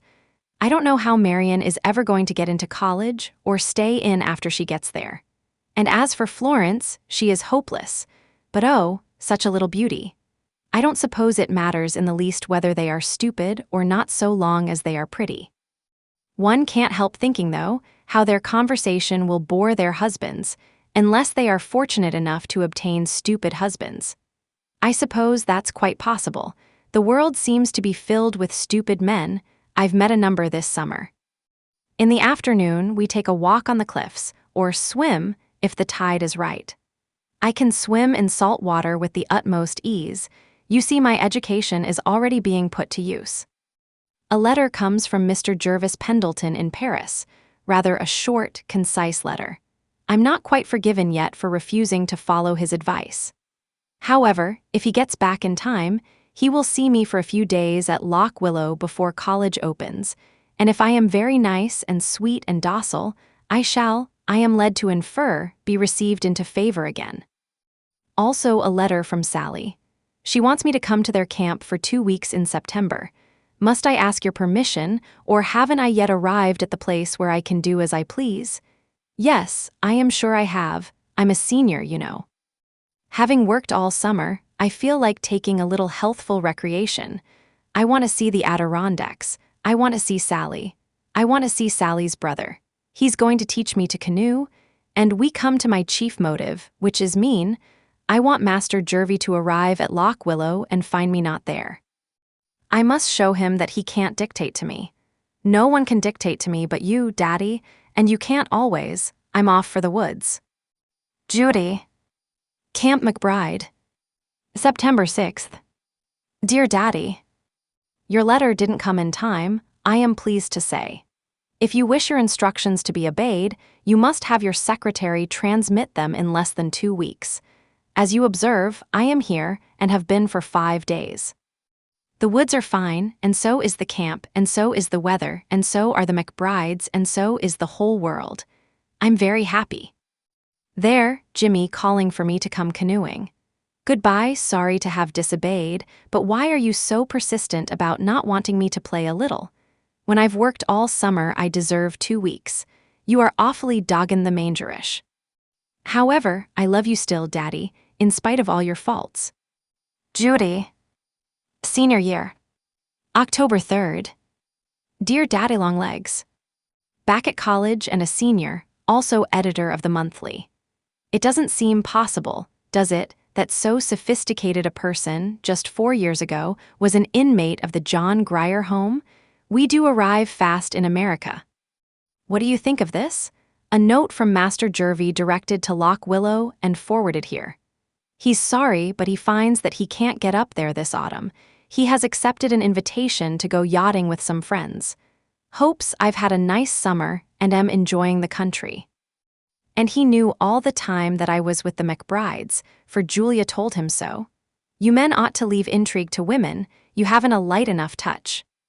Julia has a trunk full of the most ravishing new clothes, an evening gown of rainbow Liberty crepe that would be fitting raiment for the angels in paradise. And I thought that my own clothes this year were unprecedentedly, is there such a word? Beautiful. I copied Mrs. Patterson's wardrobe with the aid of a cheap dressmaker, and though the gowns didn't turn out quite twins of the originals, I was entirely happy until Julia unpacked. But now, I live to see Paris. Dear Daddy, aren't you glad you're not a girl? I suppose you think that the fuss we make over clothes is too absolutely silly. It is, no doubt about it, but it's entirely your fault. Did you ever hear about the learned hair professor who regarded unnecessary adornment with contempt and favored sensible, utilitarian clothes for women? His wife, who was an obliging creature, adopted dress reform. And what do you think he did? He eloped with a chorus girl. Yours ever, Judy. P.S. The chambermaid on our corridor wears blue-checked gingham aprons. I am going to get her some brown ones instead and sink the blue ones in the bottom of the lake. I have a reminiscent chill every time I look at them. November 17th. Dear Daddy-long-legs, such a blight has fallen over my literary career. I don't know whether to tell you or not, but I would like some sympathy, silent sympathy, please.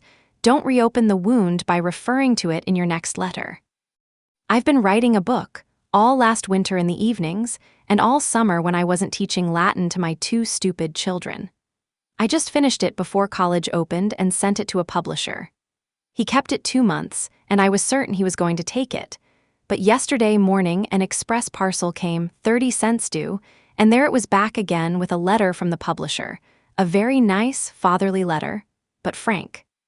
He said he saw from the address that I was still in college, and if I would accept some advice, he would suggest that I put all of my energy into my lessons and wait until I graduated before beginning to write. He enclosed his reader's opinion. Here it is. Plot highly improbable. Characterization exaggerated. Conversation unnatural. A good deal of humor, but not always in the best of taste. Tell her to keep on trying, and in time she may produce a real book. Not on the whole flattering, is it, Daddy? And I thought I was making a notable addition to American literature. I did truly. I was planning to surprise you by writing a great novel before I graduated. I collected the material for it while I was at Julia's last Christmas. But I dare say the editor is right. Probably 2 weeks was not enough in which to observe the manners and customs of a great city. I took it walking with me yesterday afternoon, and when I came to the gas house, I went in and asked the engineer if I might borrow his furnace. He politely opened the door, and with my own hands I chucked it in. I felt as though I had cremated my only child. I went to bed last night utterly dejected. I thought I was never going to amount to anything, and that you had thrown away your money for nothing. But what do you think? I woke up this morning with a beautiful new plot in my head, and I've been going about all day planning my characters, just as happy as I could be. No one can ever accuse me of being a pessimist. If I had a husband and 12 children swallowed by an earthquake one day, I'd bob up smilingly the next morning and commence to look for another set. Affectionately, Judy. December 14th. Dear Daddy-long-legs, I dreamed the funniest dream last night. I thought I went into a bookstore and the clerk brought me a new book named The Life and Letters of Judy Abbott. I could see it perfectly plainly, red cloth binding with a picture of the John Grier Home on the cover, and my portrait for a frontispiece with, "Very truly yours, Judy Abbott," written below. But just as I was turning to the end to read the inscription on my tombstone, I woke up. It was very annoying. I almost found out who I'm going to marry and when I'm going to die. Don't you think it would be interesting if you really could read the story of your life, written perfectly truthfully by an omniscient author? And suppose you could only read it on this condition, that you would never forget it, but would have to go through life knowing ahead of time exactly how everything you did would turn out, and foreseeing to the exact hour the time when you would die. How many people do you suppose would have the courage to read it then? Or how many could suppress their curiosity sufficiently to escape from reading it, even at the price of having to live without hope and without surprises? Life is monotonous enough at best. You have to eat and sleep about so often. But imagine how deadly monotonous it would be if nothing unexpected could happen between meals. Mercy, Daddy, there's a blot, but I'm on the 3rd page and I can't begin a new sheet. I'm going on with biology again this year. Very interesting subject. We're studying the alimentary system at present. You should see how sweet a cross-section of the duodenum of a cat is under the microscope. Also, we've arrived at philosophy, interesting but evanescent. I prefer biology where you can pin the subject under discussion to a board. There's another, and another. This pen is weeping copiously. Please excuse its tears. Do you believe in free will? I do unreservedly. I don't agree at all with the philosophers who think that every action is the absolutely inevitable and automatic resultant of an aggregation of remote causes. That's the most immoral doctrine I ever heard. Nobody would be to blame for anything. If a man believed in fatalism, he would naturally just sit down and say, "The Lord's will be done," and continue to sit until he fell over dead. I believe absolutely in my own free will and my own power to accomplish, and that is the belief that moves mountains. You watch me become a great author. I have 4 chapters of my new book finished and 5 more drafted. This is a very abstruse letter. Does your head ache, Daddy? I think we'll stop now and make some fudge. I'm sorry I can't send you a piece. It will be unusually good, for we're going to make it with real cream and 3 butter balls. Yours affectionately, Judy. P.S. We're having fancy dancing in gymnasium class. You can see by the accompanying picture how much we look like a real ballet. The one on the end accomplishing a graceful pirouette is me, I. December 26th. My dear Daddy. Haven't you any sense? Don't you know that you mustn't give one girl 17 Christmas presents? I'm a socialist, please remember. Do you wish to turn me into a plutocrat? Think how embarrassing it would be if we should ever quarrel. I should have to engage a moving van to return your gifts. I am sorry that the necktie I sent was so wobbly. I knit it with my own hands, as you doubtless discovered from internal evidence. You will have to wear it on cold days and keep your coat buttoned up tight. Thank you, Daddy, 1,000 times. I think you're the sweetest man that ever lived and the foolishest. Judy. Here's a 4-leaf clover from Camp McBride to bring you good luck for the new year. January 9th. Do you wish to do something, Daddy, that will ensure your eternal salvation? There is a family here who are in awfully desperate straits. A mother and father and 4 visible children. The 2 older boys have disappeared into the world to make their fortune and have not sent any of it back. The father worked in a glass factory and got consumption. It's awfully unhealthy work, and now has been sent away to a hospital. That took all of their savings, and the support of the family falls upon the oldest daughter, who is 24. She dressmakes for $1.50 a day, when she can get it, and embroiders centerpieces in the evening. The mother isn't very strong and is extremely ineffectual and pious. She sits with her hands folded, a picture of patient resignation, while the daughter kills herself with overwork and responsibility and worry. She doesn't see how they are going to get through the rest of the winter, and I don't either. $100 would buy some coal and some shoes for the 3 children so that they could go to school, and give a little margin so that she needn't worry herself to death when a few days pass and she doesn't get work. You are the richest man I know. Don't you suppose you could spare $100? That girl deserves help a lot more than I ever did. I wouldn't ask it except for the girl. I don't care much what happens to the mother. She is such a jellyfish. The way people are forever rolling their eyes to heaven and saying, perhaps it's all for the best, when they are perfectly dead sure it's not, makes me enraged. Humility or resignation, or whatever you choose to call it, is simply impotent inertia. I'm for a more militant religion.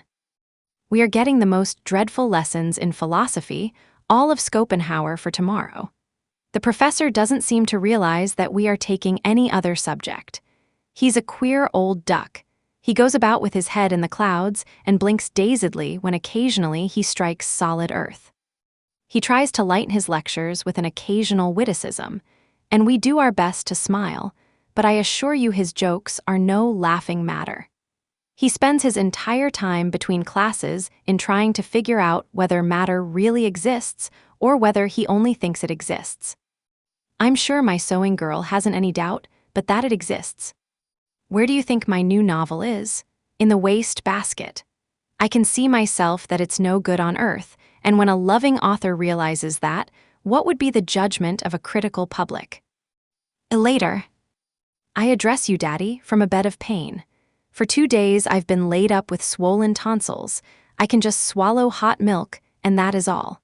What were your parents thinking of not to have those tonsils out when you were a baby? The doctor wished to know. I'm sure I haven't an idea, but I doubt if they were thinking much about me. Yours, J.A. Next morning. I just read this over before sealing it. I don't know why I cast such a misty atmosphere over life. I hasten to assure you that I am young and happy and exuberant, and I trust you are the same. Youth has nothing to do with birthdays, only with aliveness of spirit, so even if your hair is gray, Daddy, you can still be a boy. Affectionately, Judy. Jan, 12th. Dear Mr. Philanthropist, your check for my family came yesterday. Thank you so much. I cut gymnasium and took it down to them right after luncheon, and you should have seen the girl's face.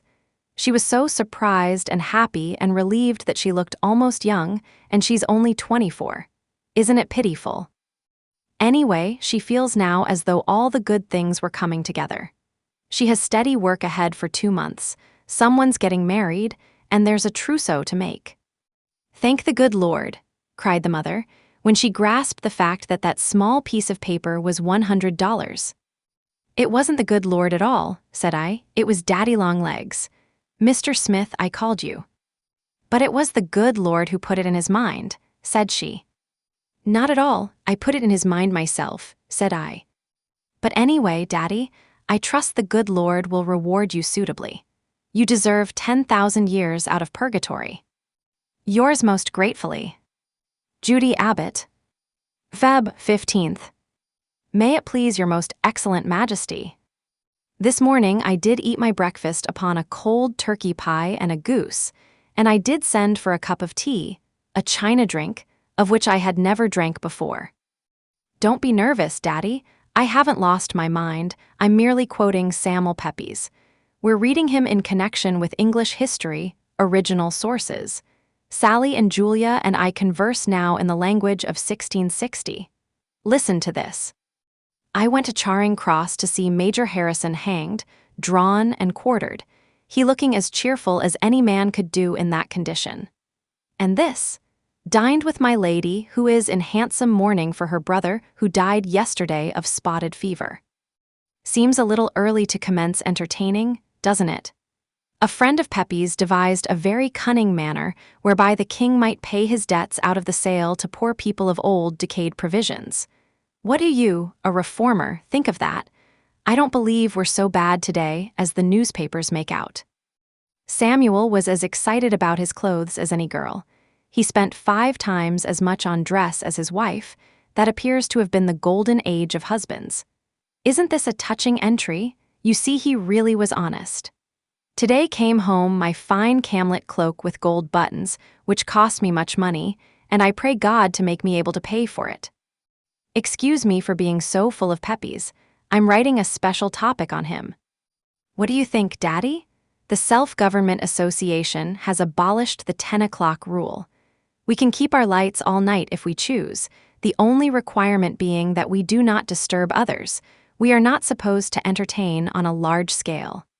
The result is a beautiful commentary on human nature. Now that we may stay up as long as we choose, we no longer choose. Our heads begin to nod at 9 o'clock, and by 9:30 the pen drops from our nerveless grasp. It's 9:30 now. Good night. Sunday. Just back from church, preacher from Georgia. We must take care, he says, not to develop our intellects at the expense of our emotional natures. But me thought it was a poor, dry sermon, peppies again. It doesn't matter what part of the United States or Canada they come from, or what denomination they are, we always get the same sermon. Why on earth don't they go to men's colleges and urge the students not to allow their manly natures to be crushed out by too much mental application? It's a beautiful day, frozen and icy and clear. As soon as dinner is over, Sally and Julia and Marty Keene and Alina Pratt, friends of mine, but you don't know them, and I are going to put on short skirts and walk cross-country to Crystal Spring Farm and have a fried chicken and waffle supper, and then have Mr. Crystal Spring drive us home in his buckboard. We are supposed to be inside the campus at 7, but we are going to stretch a point tonight and make it 8. Farewell, kind sir. I have the honor of subscribing myself. Your most loyal, dutiful, faithful, and obedient servant, J. Abbott. March 5th. Dear Mr. Trustee, tomorrow is the first Wednesday in the month, a weary day for the John Grier Home. How relieved they'll be when 5 o'clock comes and you pat them on the head and take yourselves off. Did you, individually, ever pat me on the head, Daddy? I don't believe so. My memory seems to be concerned only with fat trustees. Give the home my love, please, my truly love. I have quite a feeling of tenderness for it as I look back through a haze of 4 years.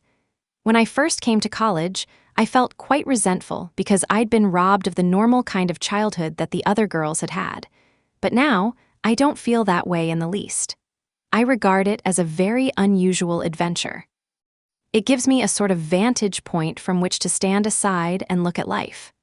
Emerging full-grown, I get a perspective on the world that other people who have been brought up in the thick of things entirely lack. I know lots of girls, Julia, for instance, who never know that they are happy. They are so accustomed to the feeling that their senses are deadened to it, but as for me, I am perfectly sure every moment of my life that I am happy. And I'm going to keep on being, no matter what unpleasant things turn up. I'm going to regard them, even toothaches, as interesting experiences, and be glad to know what they feel like. Whatever sky's above me, I've a heart for any fate. However, Daddy, don't take this new affection for the JGH too literally. If I have 5 children, like Rousseau, I shan't leave them on the steps of a foundling asylum in order to ensure they're being brought up simply. Give my kindest regards to Mrs. Lippett. That, I think, is truthful. Love would be a little strong, and don't forget to tell her what a beautiful nature I've developed. Affectionately, Judy. Lock Willow. April 4th. Dear Daddy, do you observe the postmark? Sally and I are embellishing Lock Willow with our presents during the Easter vacation. We decided that the best thing we could do with our 10 days was to come where it is quiet. Our nerves had got to the point where they wouldn't stand another meal in Ferguson. Dining in a room with 400 girls is an ordeal when you are tired. There is so much noise that you can't hear the girls across the table speak unless they make their hands into a megaphone and shout. That is the truth. We are tramping over the hills and reading and writing and having a nice, restful time. We climbed to the top of Sky Hill this morning, where Master Jervy and I once cooked supper. It doesn't seem possible that it was nearly 2 years ago. I could still see the place where the smoke of our fire blackened the rock. It is funny how certain places get connected with certain people, and you never go back without thinking of them. I was quite lonely without him for 2 minutes. What do you think is my latest activity, Daddy? You will begin to believe that I am incorrigible. I am writing a book. I started it 3 weeks ago and am eating it up in chunks. I've caught the secret. Master Jervy and that editor man were right. You are most convincing when you write about the things you know. And this time, it is about something that I do know, exhaustively. Guess where it's laid? In the John Grier Home, And it's good, Daddy, I actually believe it is, just about the tiny little things that happened every day. I'm a realist now. I've abandoned romanticism. I shall go back to it later, though, when my own adventurous future begins. This new book is going to get itself finished and published. You see if it doesn't. If you just want a thing hard enough and keep on trying, you do get it in the end. I've been trying for 4 years to get a letter from you, and I haven't given up hope yet. Goodbye, Daddy dear. I like to call you Daddy dear, it's so alliterative. Affectionately, Judy. P.S. I forgot to tell you the farm news, but it's very distressing. Skip this postscript if you don't want your sensibilities all wrought up. Poor old Grove is dead. He got so he couldn't chew, and they had to shoot him. 9 chickens were killed by a weasel or a skunk or a rat last week. One of the cows is sick, and we had to have the veterinary surgeon out from Bonnyrigg Four Corners. Amasai stayed up all night to give her linseed oil and whiskey, but we have an awful suspicion that the poor sick cow got nothing but linseed oil. Sentimental Tommy, the tortoiseshell cat, has disappeared. We are afraid he has been caught in a trap. There are lots of troubles in the world. May 17th. Dear Daddy Longlegs, this is going to be extremely short because my shoulder aches at the sight of a pen. Lecture notes all day, immortal novel all evening makes too much writing. Commencement 3 weeks from next Wednesday. I think you might come and make my acquaintance. I shall hate you if you do. Julia's inviting Master Jervy, he being her family, and Sally's inviting Jimmy McBee. He being her family, but who is there for me to invite? Just you and Mrs. Lippett, and I don't want her. Please come. Yours, with love and writer's cramp. Judy. Lock Willow. June 19th. Dear Daddy Longlegs, I'm educated. My diploma is in the bottom bureau drawer with my 2 best dresses. Commencement was as usual, with a few showers at vital moments. Thank you for your rosebuds. They were lovely. Master Jervy and Master Jimmy both gave me roses, too, but I left theirs in the bathtub and carried yours in the class procession. Here I am at Lock Willow for the summer, forever maybe. The board is cheap, the surroundings quiet and conducive to a literary life. What more does a struggling author wish? I am mad about my book. I think of it every waking moment and dream of it at night. All I want is peace and quiet and lots of time to work, interspersed with nourishing meals. Master Jervy is coming up for a week or so in August, and Jimmy McBride is going to drop in sometime through the summer. He's connected with a bond house now and goes about the country selling bonds to banks. He's going to combine the Farmers, National, at the Corners, and me on the same trip. You see that Lock Willow isn't entirely lacking in society. I'd be expecting to have you come motoring through, only I know now that that is hopeless. When you wouldn't come to my commencement, I tore you from my heart and buried you forever. Judy Abbott, A.B. Afterward. July 24th. Dearest Daddy Longlegs, isn't it fun to work, or don't you ever do it? It's especially fun when your kind of work is the thing you'd rather do more than anything else in the world. I've been writing as fast as my pen would go every day this summer, and my only quarrel with life is that the days aren't long enough to write all the beautiful and valuable and entertaining thoughts I'm thinking. I've finished the 2nd draft of my book and am going to begin the 3rd tomorrow morning at 7:30. It's the sweetest book you ever saw, it is, truly. I think of nothing else. I can barely wait in the morning to dress and eat before beginning. Then I write and write and write till suddenly I'm so tired that I'm limp all over. Then I go out with Colin, the new sheep dog, and romp through the fields and get a fresh supply of ideas for the next day. It's the most beautiful book you ever saw. Oh, pardon, I said that before. You don't think me conceited, do you, Daddy dear? I'm not really, only just now I'm in the enthusiastic stage. Maybe later on I'll get cold and critical and sniffy. No, I'm sure I will. This time I've written a real book. Just wait till you see it. I'll try for a minute to talk about something else. I never told you, did I, that Amasai and Carrie got married last May? They are still working here, but so far as I can see, it has spoiled them both. She used just to laugh when he tramped in mud or dropped ashes on the floor, but now, you should hear her scold. And she doesn't curl her hair any longer. Amasai, who used to be so obliging about beating rugs and carrying wood, grumbles if you suggest such a thing. Also, his neckties are quite dingy, black and brown, where they used to be scarlet and purple. I've determined never to marry. It's a deteriorating process, evidently. There isn't much of any farm news. The animals are all in the best of health. The pigs are unusually fat, the cows seem contented, and the hens are laying well. Are you interested in poultry? If so, let me recommend that invaluable little work, 200 eggs per hen per year. I am thinking of starting an incubator next spring and raising broilers. You see, I'm settled at Lock Willow permanently. I have decided to stay until I've written 114 novels like Anthony Trollope's mother. Then I shall have completed my life work and can retire and travel. Mr. James McBride spent last Sunday with us. Fried chicken and ice cream for dinner, both of which he appeared to appreciate. I was awfully glad to see him. He brought a momentary reminder that the world at large exists. Poor Jimmy is having a hard time peddling his bonds. The farmers, national at the corners, wouldn't have anything to do with them in spite of the fact that they pay 6%. Interest, and sometimes 7%. I think he'll end by going home to Worcester and taking a job in his father's factory. He's too open and confiding and kind-hearted ever to make a successful financier. But to be the manager of a flourishing overall factory is a very desirable position, don't you think? Just now he turns up his nose at overalls, but he'll come to them.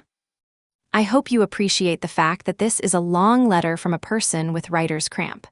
But I still love you, Daddy dear, and I'm very happy.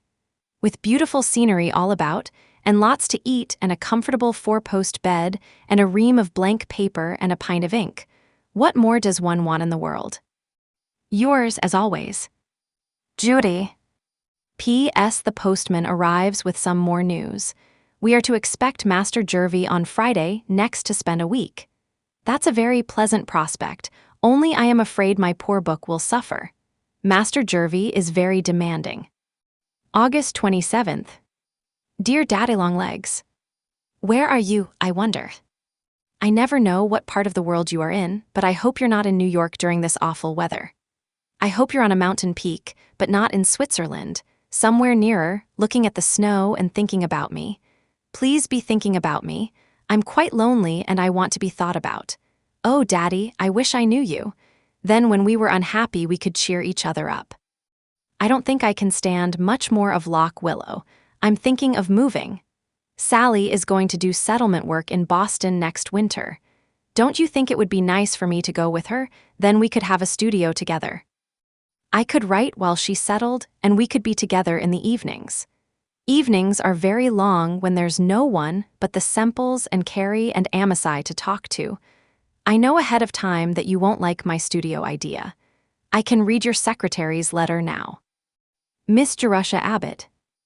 Dear Madam, Mr. Smith prefers that you remain at Lock Willow. Yours truly, Elmer H. Griggs. I hate your secretary. I am certain that a man named Elmer H. Griggs must be horrid. But truly, Daddy, I think I shall have to go to Boston. I can't stay here. If something doesn't happen soon, I shall throw myself into the silo pit out of sheer desperation. Mercy, but it's hot. All the grass is burnt up and the brooks are dry and the roads are dusty. It hasn't rained for weeks and weeks. This letter sounds as though I had hydrophobia, but I haven't. I just want some family. Goodbye, my dearest Daddy. I wish I knew you. Judy. Lock Willow. September 19th. Dear Daddy, something has happened and I need advice. I need it from you and from nobody else in the world. Wouldn't it be possible for me to see you? It's so much easier to talk than to write, and I'm afraid your secretary might open the letter. Judy. P.S. I'm very unhappy. Lock Willow. October 3D. Dear Daddy Longlegs, Your note written in your own hand, and a pretty wobbly hand, came this morning. I am so sorry that you have been ill. I wouldn't have bothered you with my affairs if I had known.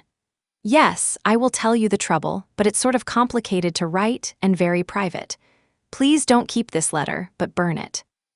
Before I begin, here's a check for $1,000. It seems funny, doesn't it, for me to be sending a check to you? Where do you think I got it? I've sold my story, Daddy. It's going to be published serially in 7 parts and then in a book. You might think I'd be wild with joy, but I'm not. I'm entirely apathetic. Of course, I'm glad to begin paying you. I owe you over $2,000 more. It's coming in installments. Now don't be horrid, please, about taking it, because it makes me happy to return it. I owe you a great deal more than the mere money, and the rest I will continue to pay all my life in gratitude and affection. And now, Daddy, about the other thing. Please give me your most worldly advice, whether you think I'll like it or not. You know that I've always had a very special feeling toward you. You sort of represented my whole family, but you won't mind, will you, if I tell you that I have a very much more special feeling for another man? You can probably guess without much trouble who he is. I suspect that my letters have been very full of Master Jervy for a very long time. I wish I could make you understand what he is like and how entirely companionable we are. We think the same about everything. I am afraid I have a tendency to make over my ideas to match his. But he is almost always right. He ought to be, you know, for he has 14 years, start of me. In other ways, though, he's just an overgrown boy, and he does need looking after. He hasn't any sense about wearing rubbers when it rains. He and I always think the same things are funny, and that is such a lot. It's dreadful when 2 people's senses of humor are antagonistic. I don't believe there's any bridging that gulf. And he is, oh well, he is just himself, and I miss him and miss him and miss him. The whole world seems empty and aching. I hate the moonlight because it's beautiful and he isn't here to see it with me. But maybe you've loved somebody too, and you know? If you have, I don't need to explain. If you haven't, I can't explain. Anyway, that's the way I feel, and I've refused to marry him. I didn't tell him why. I was just dumb and miserable. I couldn't think of anything to say. And now he has gone away imagining that I want to marry Jimmy McBride. I don't in the least. I wouldn't think of marrying Jimmy. He isn't grown up enough. But Master Jervy and I got into a dreadful muddle of misunderstanding, and we both hurt each other's feelings. The reason I sent him away was not because I didn't care for him, but because I cared for him so much. I was afraid he would regret it in the future, and I couldn't stand that. It didn't seem right for a person of my lack of antecedents to marry into any such family as his. I never told him about the orphan asylum, and I hated to explain that I didn't know who I was. I may be dreadful, you know. And his family are proud, and I'm proud, too. Also, I felt sort of bound to you. After having been educated to be a writer, I must at least try to be one. It would scarcely be fair to accept your education and then go off and not use it. But now that I am going to be able to pay back the money, I feel that I have partially discharged that debt. Besides, I suppose I could keep on being a writer even if I did marry. The 2 professions are not necessarily exclusive. I've been thinking very hard about it. Of course, he is a socialist, and he has unconventional ideas. Maybe he wouldn't mind marrying into the proletariat so much as some men might. Perhaps when 2 people are exactly in accord, and always happy when together and lonely when apart, they ought not to let anything in the world stand between them. Of course, I want to believe that, but I'd like to get your unemotional opinion. You probably belong to a family also, and will look at it from a worldly point of view and not just a sympathetic, human point of view, so you see how brave I am to lay it before you. Suppose I go to him and explain that the trouble is Jimmy, but is the John Grier Home. Would that be a dreadful thing for me to do? It would take a great deal of courage. I'd almost rather be miserable for the rest of my life. This happened nearly 2 months ago. I haven't heard a word from him since he was here. I was just getting sort of acclimated to the feeling of a broken heart when a letter came from Julia that stirred me all up again. She said, very casually, that Uncle Jervis had been caught out all night in a storm when he was hunting in Canada and had been ill ever since with pneumonia. And I never knew it. I was feeling hurt because he had just disappeared into blankness without a word. I think he's pretty unhappy, and I know I am. What seems to you the right thing for me to do? Judy. October 6th. Dearest Daddy Longlegs, yes, certainly I'll come, at 4:30 next Wednesday afternoon. Of course I can find the way. I've been in New York 3 times and am not quite a baby. I can't believe that I am really going to see you. I've been just thinking you so long that it hardly seems as though you are a tangible flesh and blood person. You are awfully good, Daddy, to bother yourself with me when you're not strong.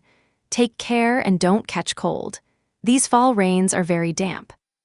Affectionately, Judy. P.S. I've just had an awful thought. Have you a butler? I'm afraid of butlers, and if one opens the door I shall faint upon the step. What can I say to him? You didn't tell me your name. Shall I ask for Mr. Smith? Thursday morning. My very dearest, Master Jervy Daddy Longlegs Pendleton Smith. Did you sleep last night? I didn't, not a single wink. I was too amazed and excited and bewildered and happy. I don't believe I ever shall sleep again, or eat either. But I hope you slept. You must, because then you will get well faster and can come to me. Dear man, I can't bear to think how ill you've been, and all the time I never knew it. When the doctor came down yesterday to put me in the cab, he told me that for 3 days they gave you up. Oh, dearest, if that had happened, the light would have gone out of the world for me. I suppose that some day, in the far future, one of us must leave the other, but at least we shall have had our happiness, and there will be memories to live with. I meant to cheer you up, and instead I have to cheer myself. For in spite of being happier than I ever dreamed I could be, I'm also soberer. The fear that something may happen to you rests like a shadow on my heart. Always before I could be frivolous and carefree and unconcerned, because I had nothing precious to lose. But now, I shall have a great big worry all the rest of my life. Whenever you are away from me, I shall be thinking of all the automobiles that can run over you, or the signboards that can fall on your head, or the dreadful, squirmy germs that you may be swallowing. My peace of mind is gone forever. But anyway, I never cared much for just plain peace. Please get well, fast, fast, fast. I want to have you close by where I can touch you and make sure you are tangible. Such a little half-hour we had together, I'm afraid maybe I dreamed it. If I were only a member of your family, a very distant fourth cousin, then I could come and visit you every day, and read aloud and plump up your pillow and smooth out those 2 little wrinkles in your forehead, and make the corners of your mouth turn up in a nice, cheerful smile. But you are cheerful again, aren't you? You were yesterday before I left. The doctor said I must be a good nurse, that you looked 10 years younger. I hope that being in love doesn't make everyone 10 years younger. Will you still care for me, darling, if I turn out to be only 11? Yesterday was the most wonderful day that could ever happen. If I live to be 99, I shall never forget the tiniest detail.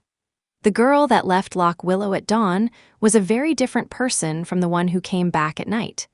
Mrs. Semple called me at 4:30. I started wide awake in the darkness, and the first thought that popped into my head was, I am going to see Daddy Longlegs. I ate breakfast in the kitchen by candlelight, and then drove the 5 miles to the station through the most glorious October coloring. The sun came up on the way, and the swamp maples and dogwood glowed crimson and orange, and the stone walls and cornfields sparkled with hoar frost. The air was keen and clear and full of promise. I knew something was going to happen.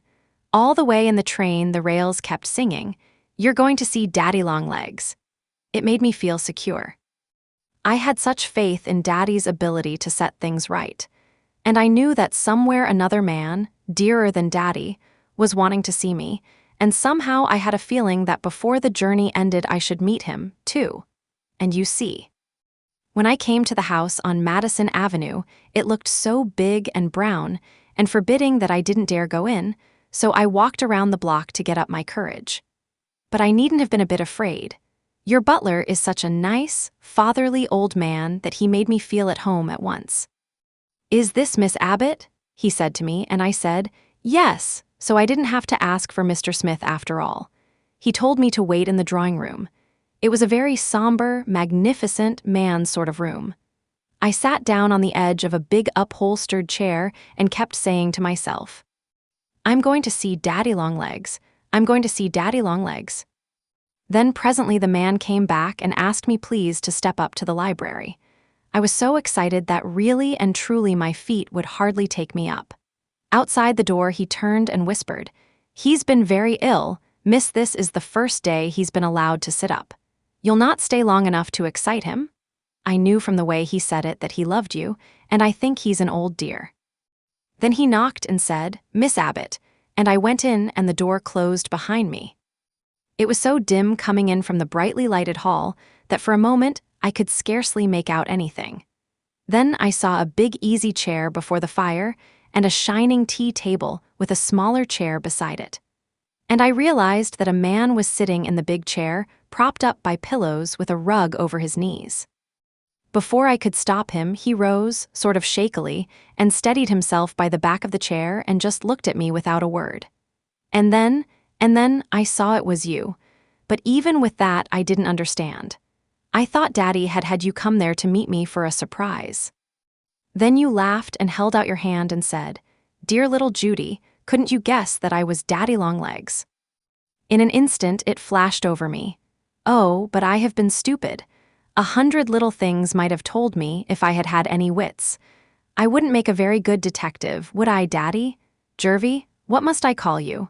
Just plain Jervy sounds disrespectful, and I can't be disrespectful to you. It was a very sweet half-hour before your doctor came and sent me away. I was so dazed when I got to the station that I almost took a train for St. Louis. And you were pretty dazed, too. You forgot to give me any tea. But we're both very, very happy, aren't we? I drove back to Lock Willow in the dark, but oh, how the stars were shining. And this morning I've been out with Colin visiting all the places that you and I went to together, and remembering what you said and how you looked. The woods today are burnished bronze, and the air is full of frost. It's climbing weather. I wish you were here to climb the hills with me. I am missing you dreadfully, Jervy dear, but it's a happy kind of missing. We'll be together soon. We belong to each other now, really and truly, no make-believe. Doesn't it seem queer for me to belong to someone at last? It seems very, very sweet. And I shall never let you be sorry for a single instant. Yours forever and ever. Judy. P.S. This is the first love letter I ever wrote. Isn't it funny that I know how? This concludes our audiobook. Thank you for listening. If you enjoyed it, a like is greatly appreciated. Don't forget to subscribe to Claroto Audiobooks for more great reads and listens, and feel free to share your feedback in the comments below. See you next time.